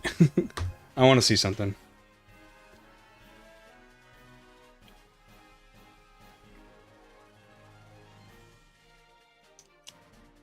I want to see if my other saves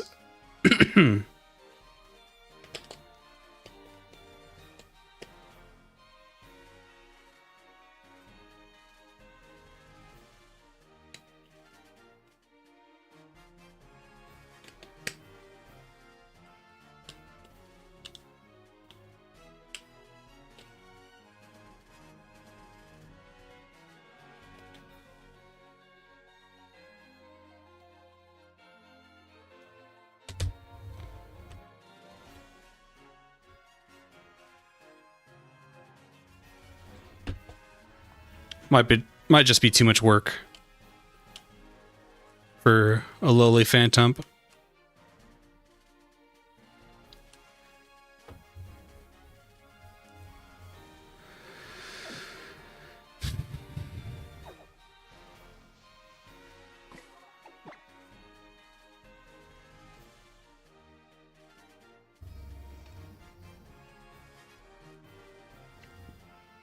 My God, I have 430 hours on this Ultra Sun game.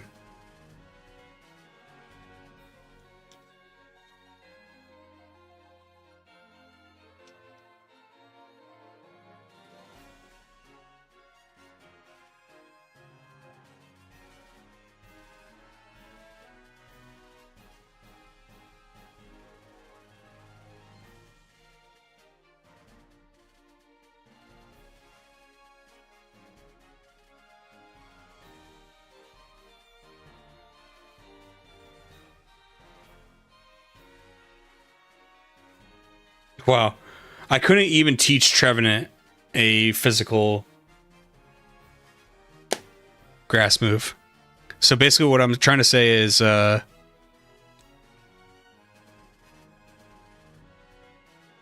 think I need like a heart skill for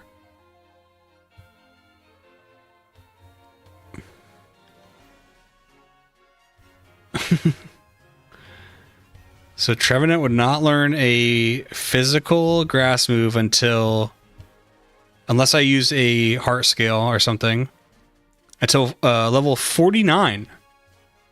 49. So yeah, we're not doing that.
Okay. This is pretty good.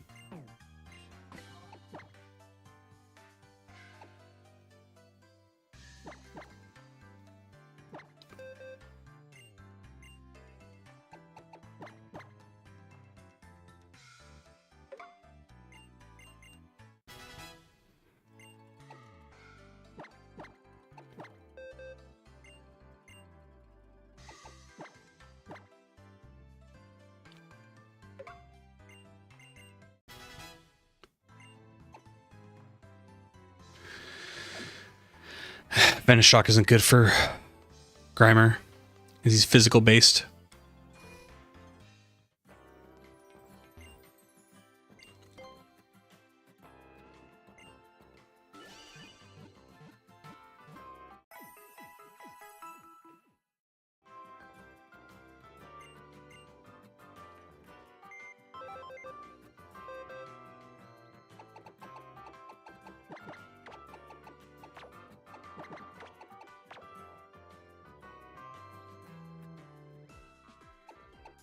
There's always taking QD fly back. All right, Wes, see you, man. Thanks for hanging out today. Take QD fly back. It's Bug Fairy.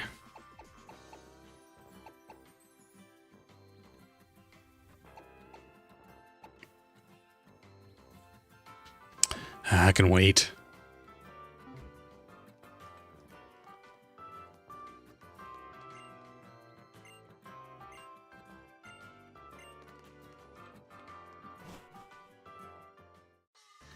Probably buy some more Pokeballs.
Oh, nice.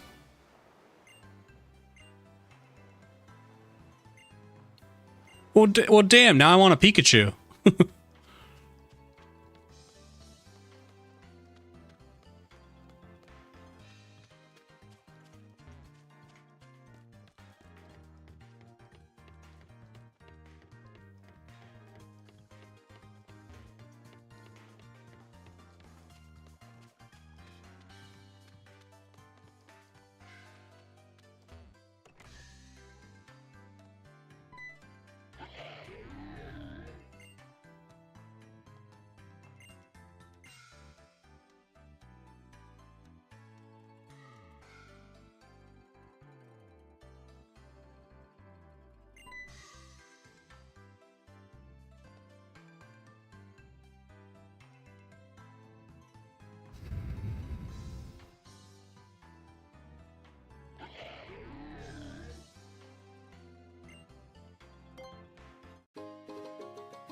Cool.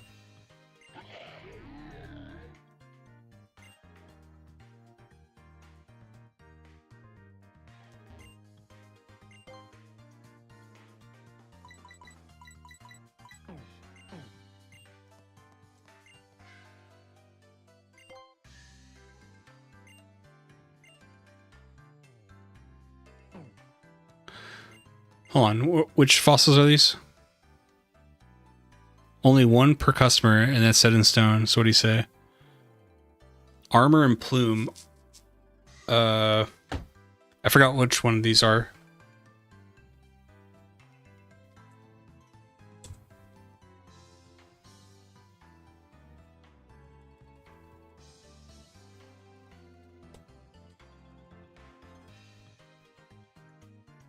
Oh, Arkin and the other one.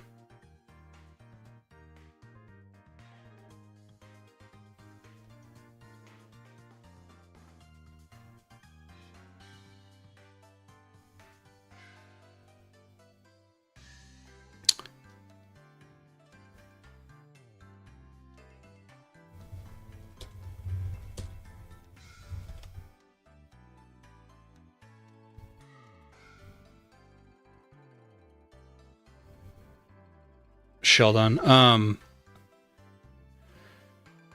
do love Bastiodon.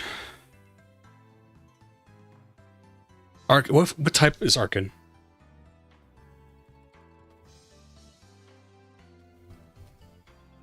Or Archon or whatever.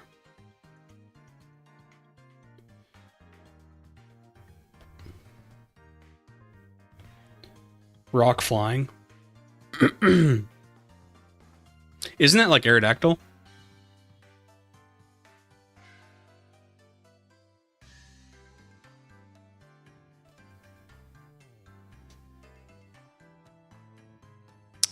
It's weak to a lot.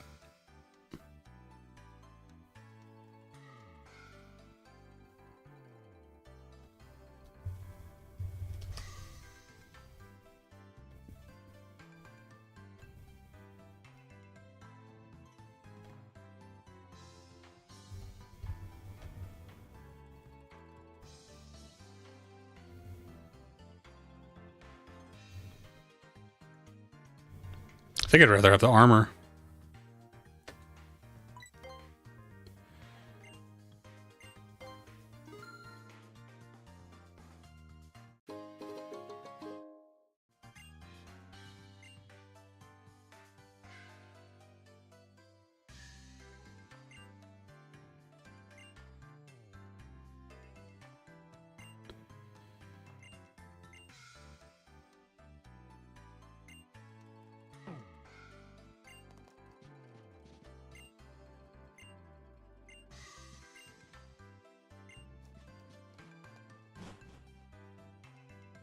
I forgot where to revive them in this game.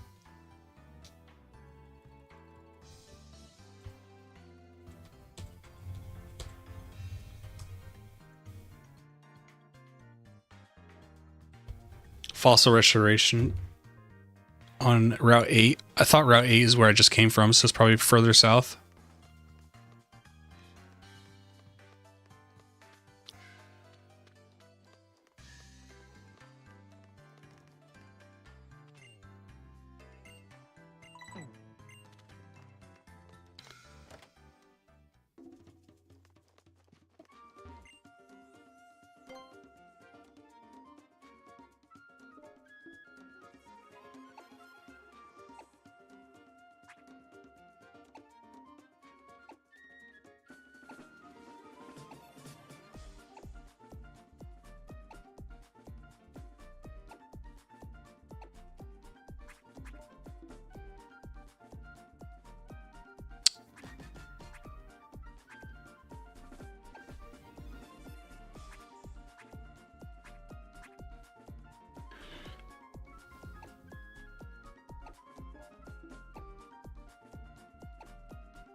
I don't remember buying the tropical tea.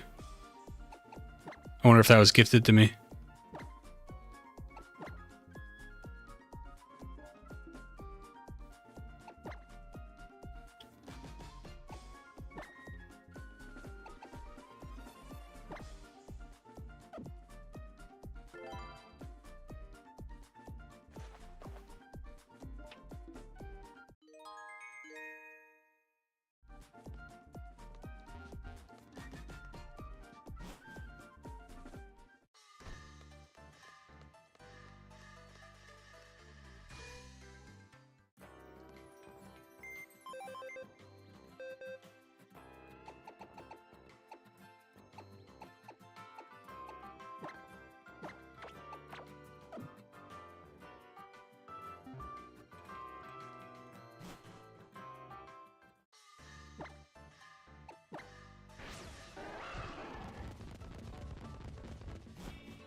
Well, Ghastly during the day.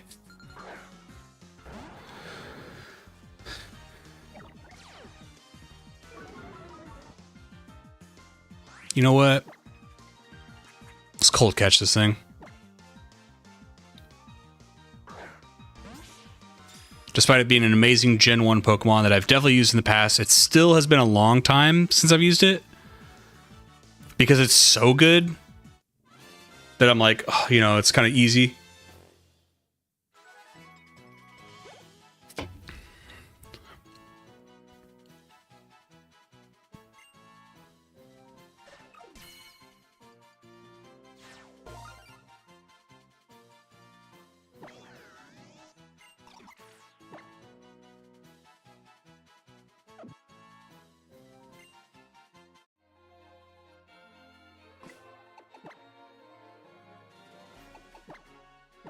Let's see.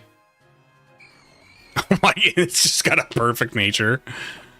Okay, well, we're using a Ghastly now.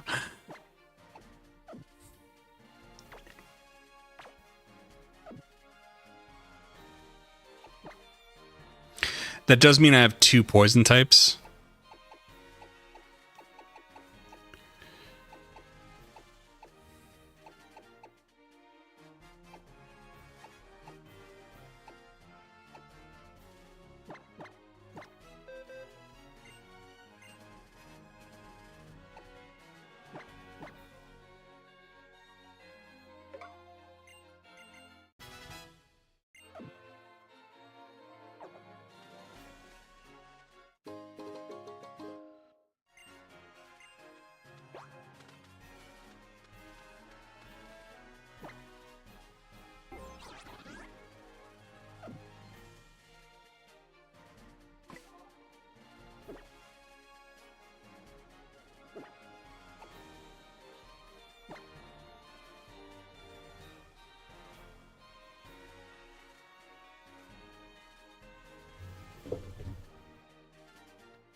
Oh, the dye house is pretty cool.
Whoa.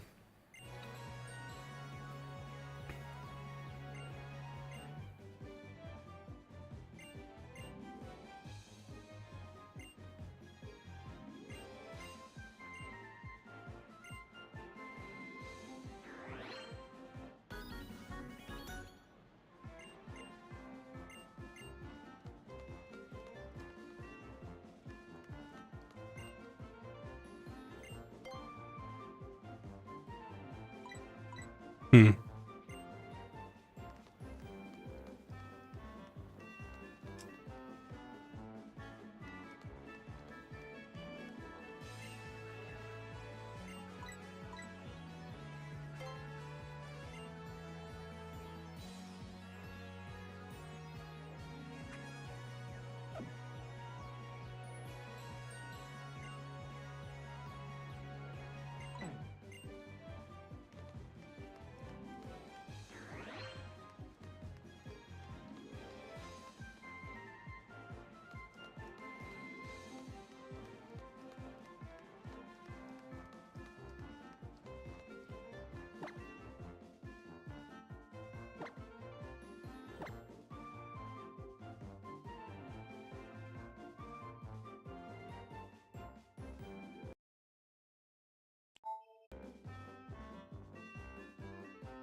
What the fuck?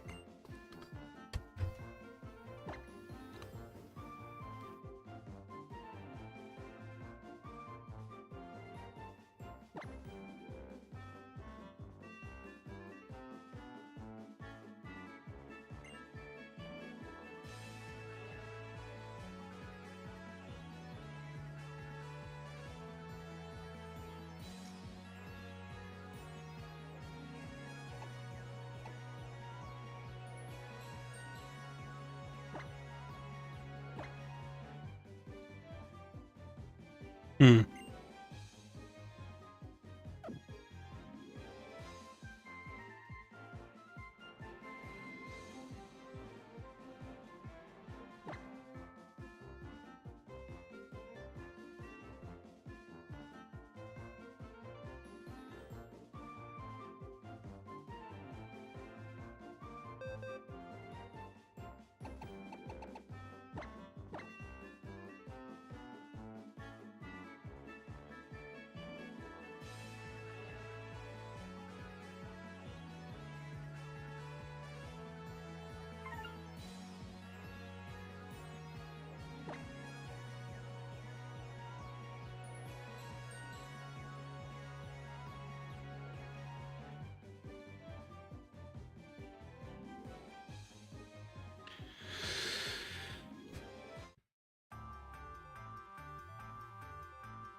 When does Ghastly evolve?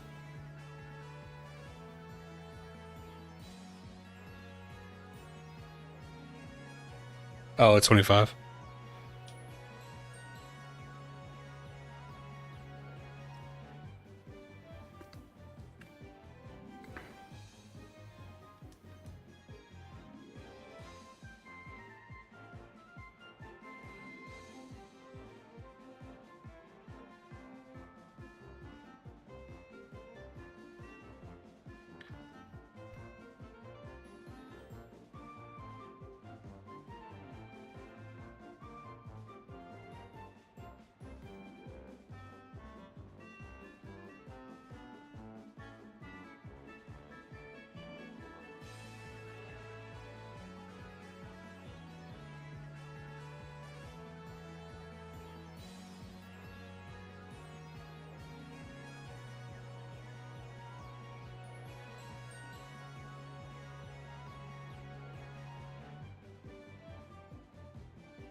What's up, Chad?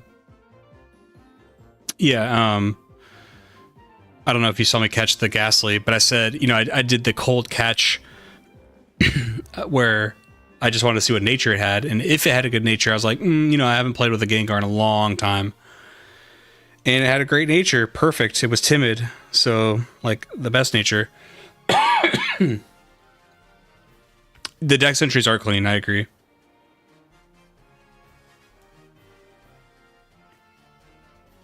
I agree.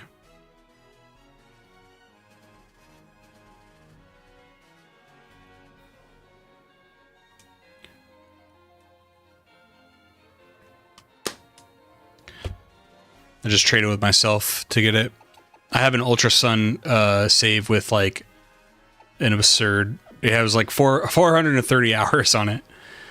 Because it makes sense because I really got back into Pokemon when Ultra Sun and Moon and the originals came out.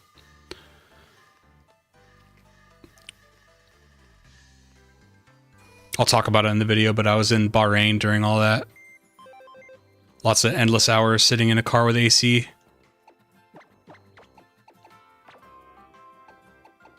Just waiting. Waiting to not be there anymore.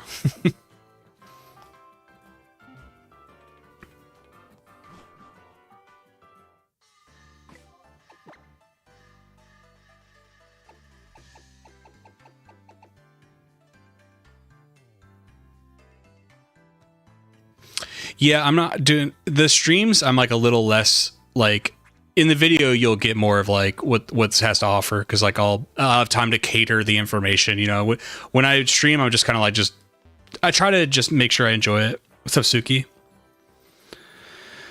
Welcome back.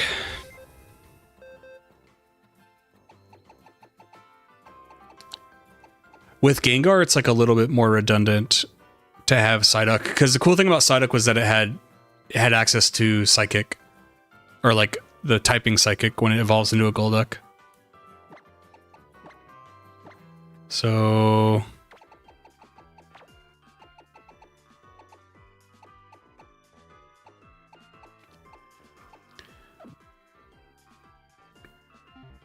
sound just spoken like a sailor's experienced power, and I have, yeah. Yeah.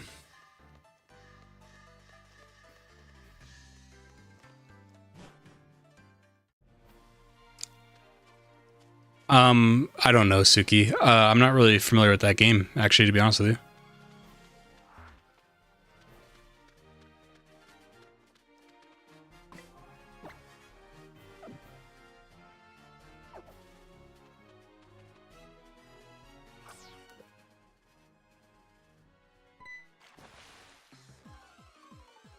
We're just cold catching. Love Disc.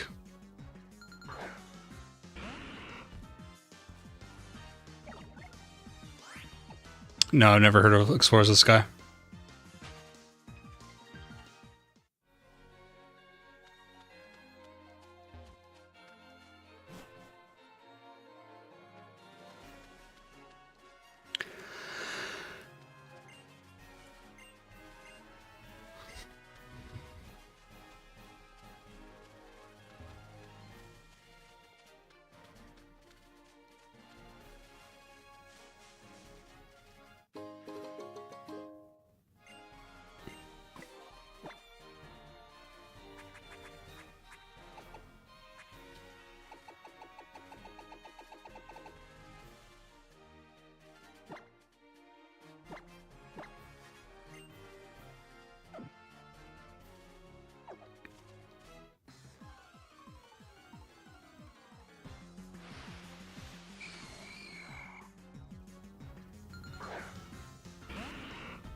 Hey, fan. Dude, how was your retreat with the wife? How'd that go?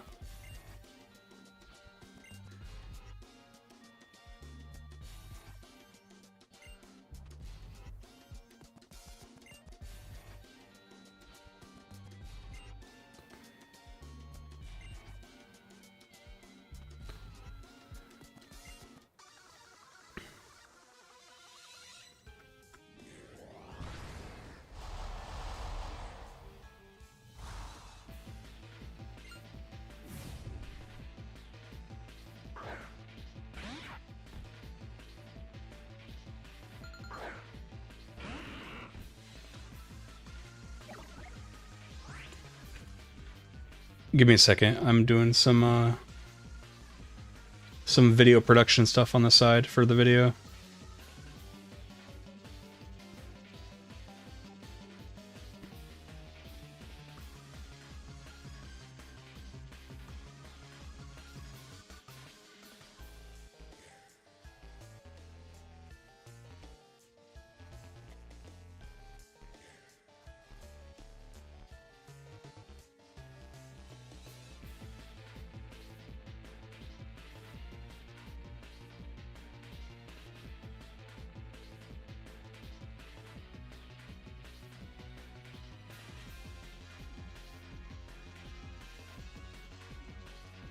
See ya, Suki.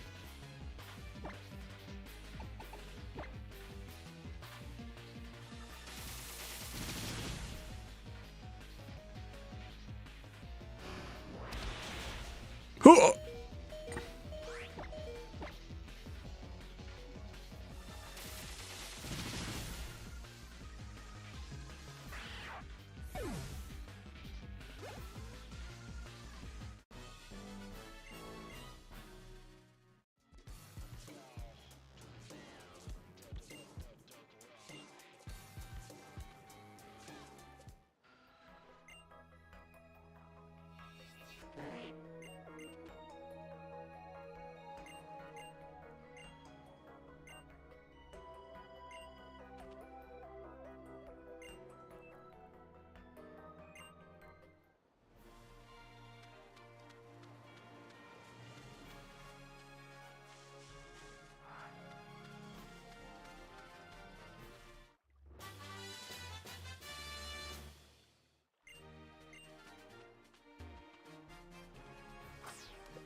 Come on. No, you're in there.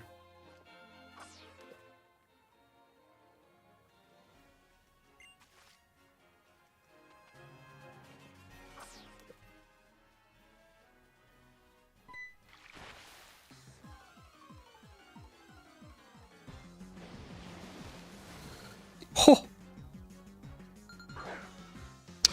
Dude,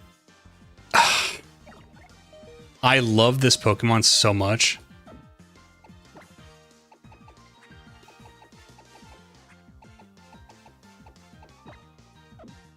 Oh, quick ball, perfect ball for it. Come with us.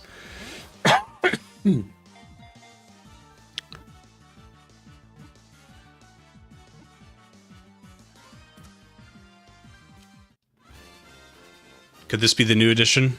It's water and electric, which solves both of those issues.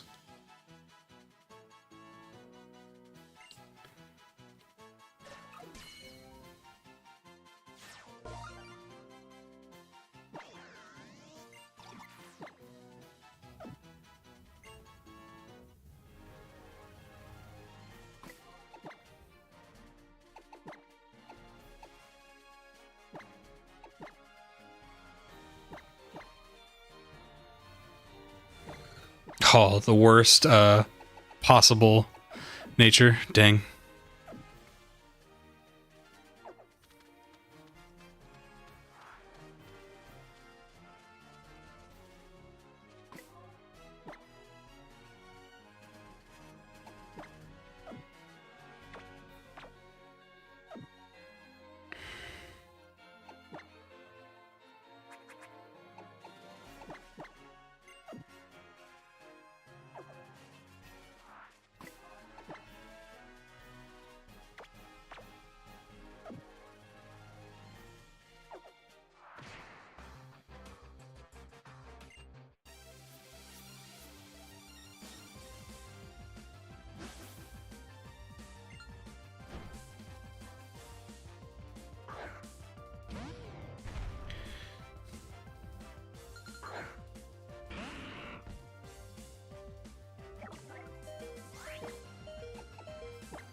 95% accuracy.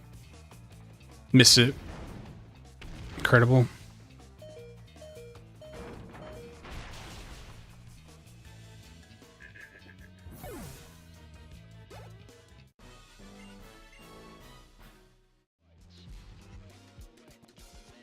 What's up, John? Was it in Bahrain, but Sun and Moon was also where I got back into Pokemon games after a long hiatus.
I need to heal my Pokemon.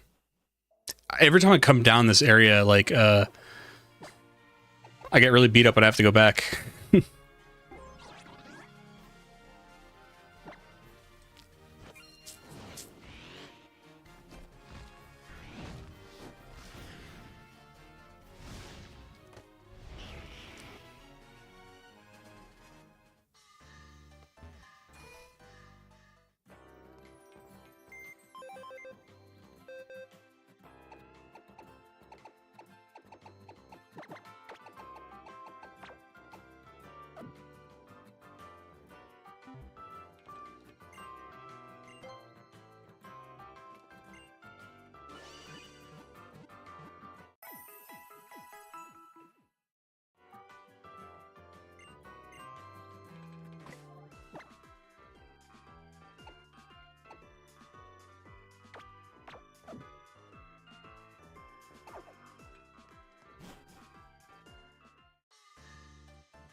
Dang it, I didn't know she was going to heal my stuff.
You're good, John. I don't blame you, I blame YouTube. The chat gets all messed up, timing gets messed up.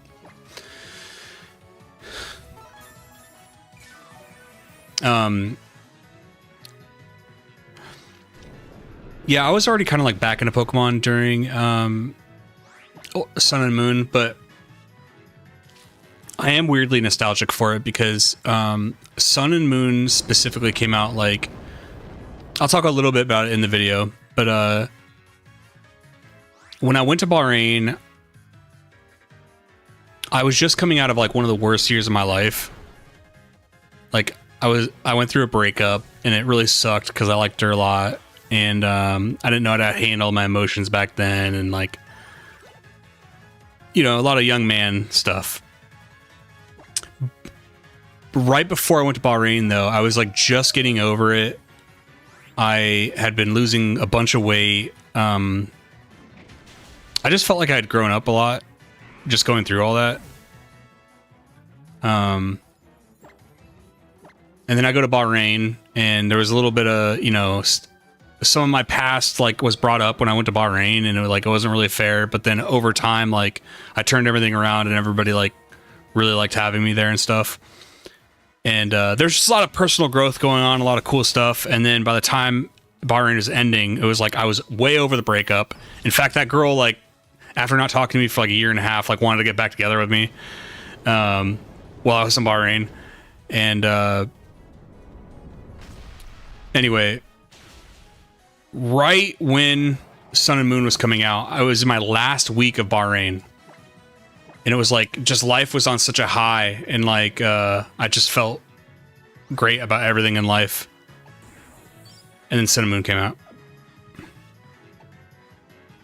So I didn't go into Sun and Moon like with a bad attitude, but I ended up really not liking the games at all.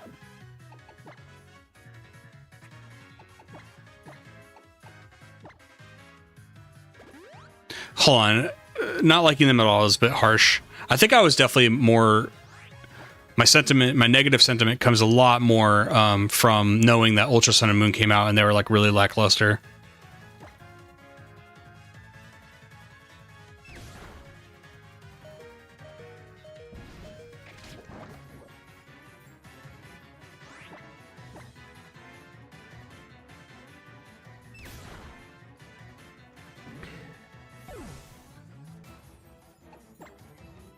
I think I just lose.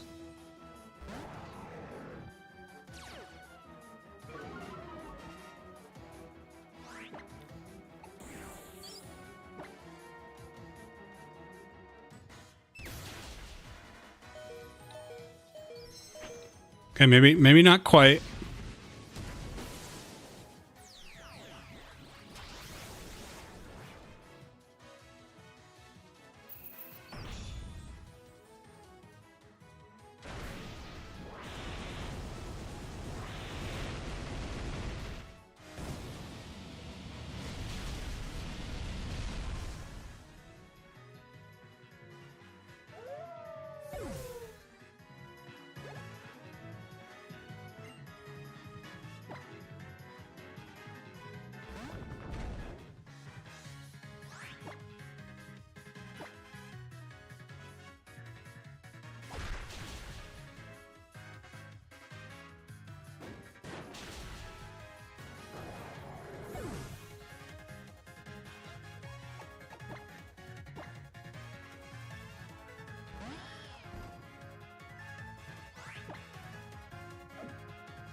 Yeah, I lose. The Lycanroc doing the Z move on my Salamence was probably what did it.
Yeah, John, I'm not sure why it's doing that, but it has nothing to do with any settings on my end or anything. I looked it up, and on Reddit, people have been complaining about it, so I'm really sorry though, because like it's bad enough that it's not just you; it's like everybody in my chat like basically can't talk.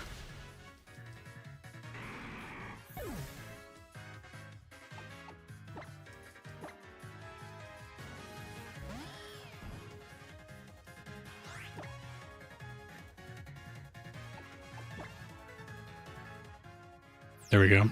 I was trying to bait out its Z move. Because I'm pretty sure the only way I can win this is with Salamence.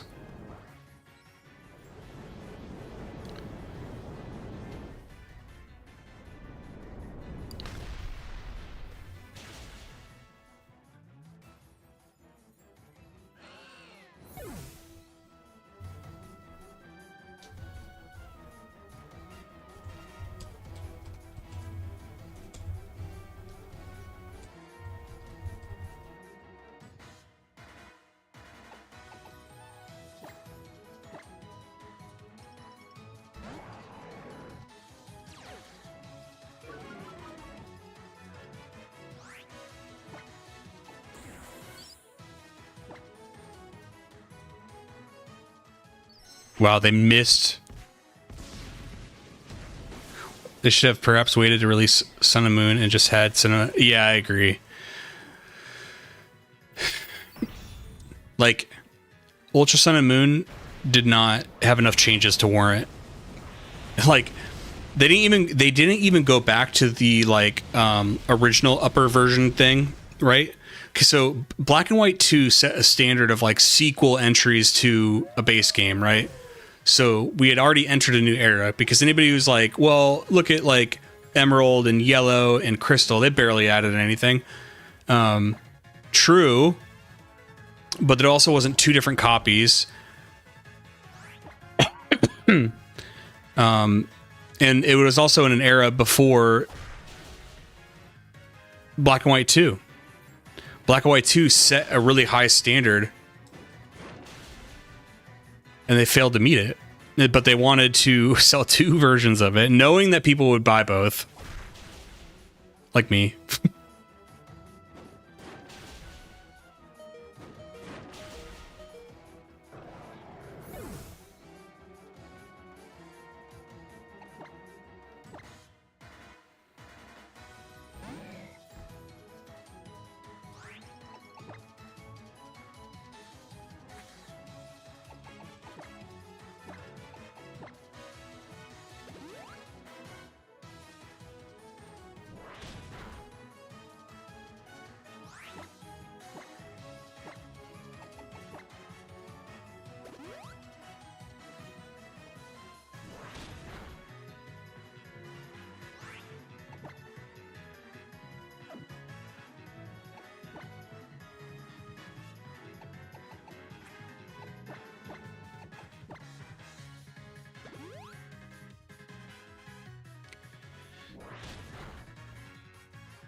Ultra Sun and Moon meant to be on Switch? I doubt it.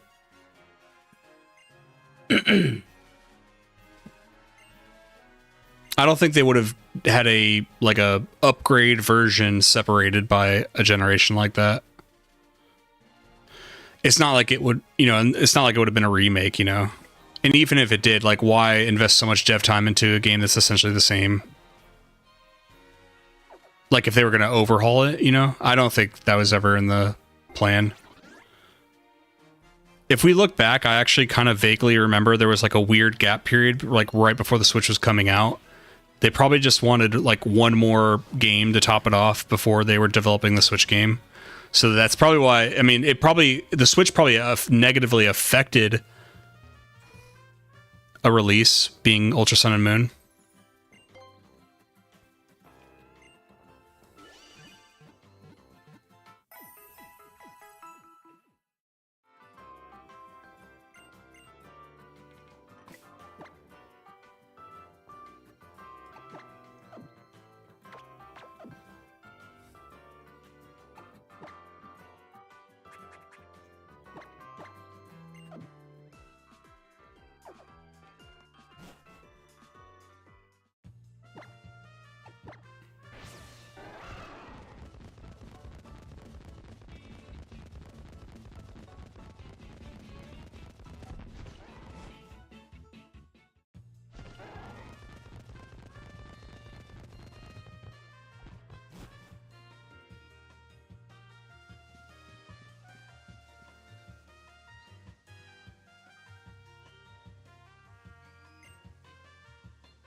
What's up, Eon? You like Wick?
Older Pokemon are top shelf, do you?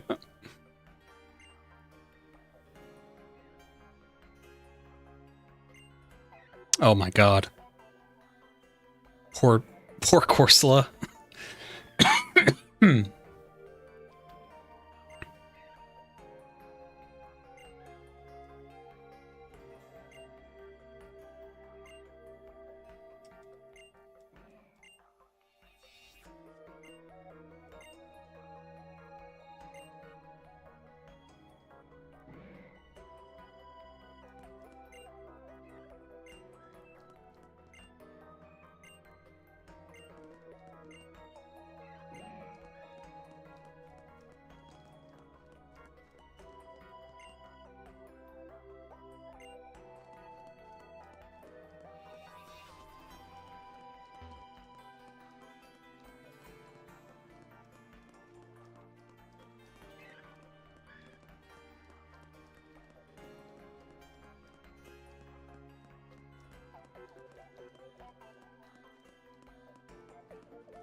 Whoa.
Whoa. Time to fight.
Get out of here.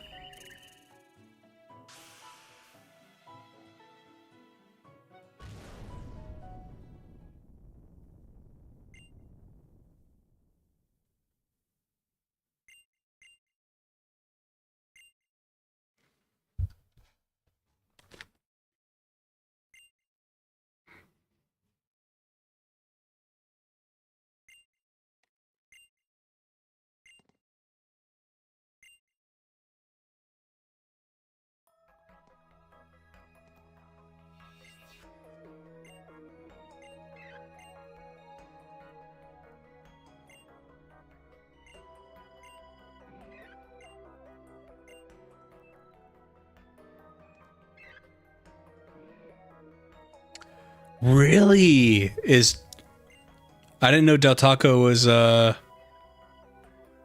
doing bad.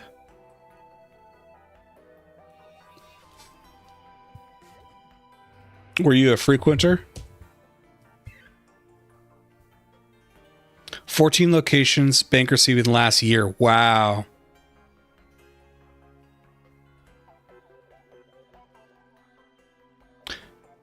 Closes Georgia and Alabama restaurants. Wow.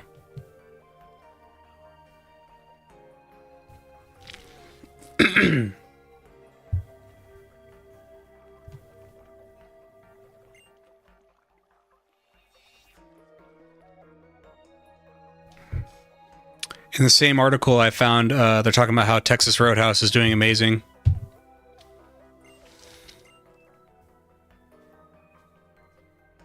The company that started them in Georgia and Alabama wonder, oh, okay. So the other stores are doing good then? Like it just has to do with Georgia and Alabama? It's damn good, okay.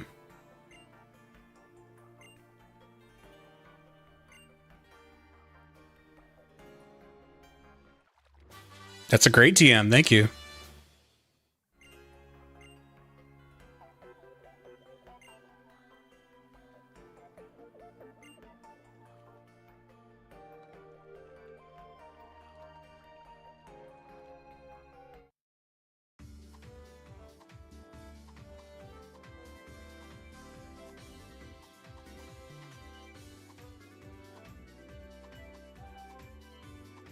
She goes there once a week. Never heard anything bad about Del Taco. I haven't been to one in, God, it must be like 16 years now. I went to a Del Taco in Seattle once. It was very good. I didn't know it was like a big, I thought that was like a Seattle thing. You know, I didn't know it was like a chain.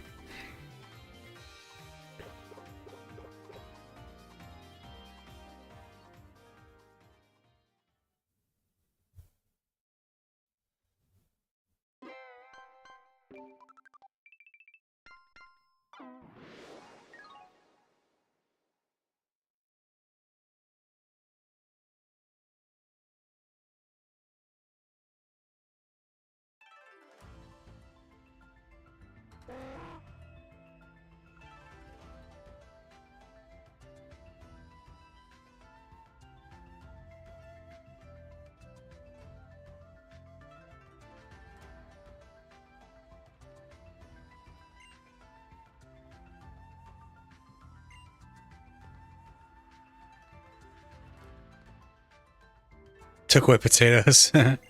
Well, they have nacho fries now, which are great.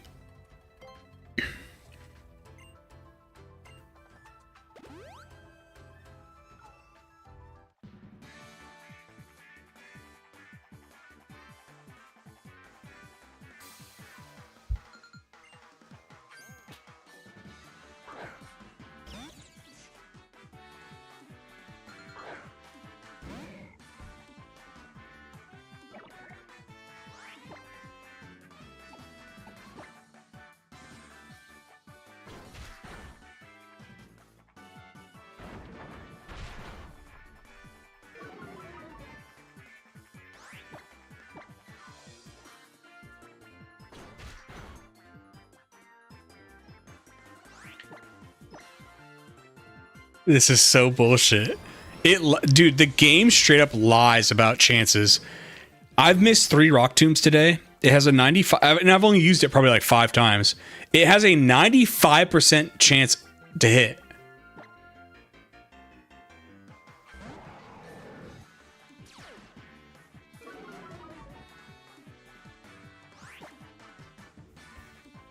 Did they really, John?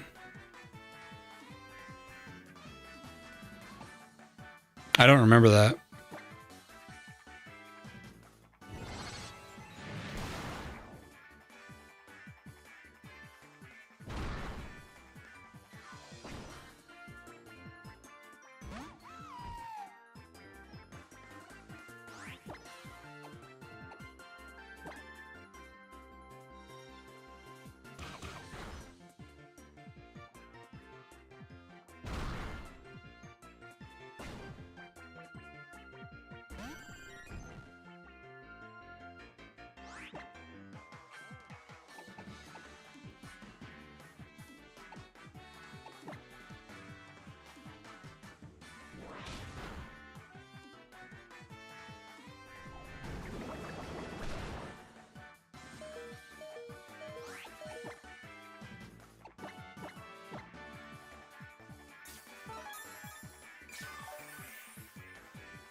The really, because I love the style, the brush strokes and everything like that. Well, that'll be interesting to talk about.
All right, Eon Kane, John, I'm going to head off for the night. If I stream tomorrow, we'll knock out another island or even beat the game. We'll see where that puts us. But hope you guys have the rest of a good rest of the day. You too, Lily. You just went silent. It's okay. I went silent too. When chat gets quiet, I get quiet. It's not a shot. It's okay. But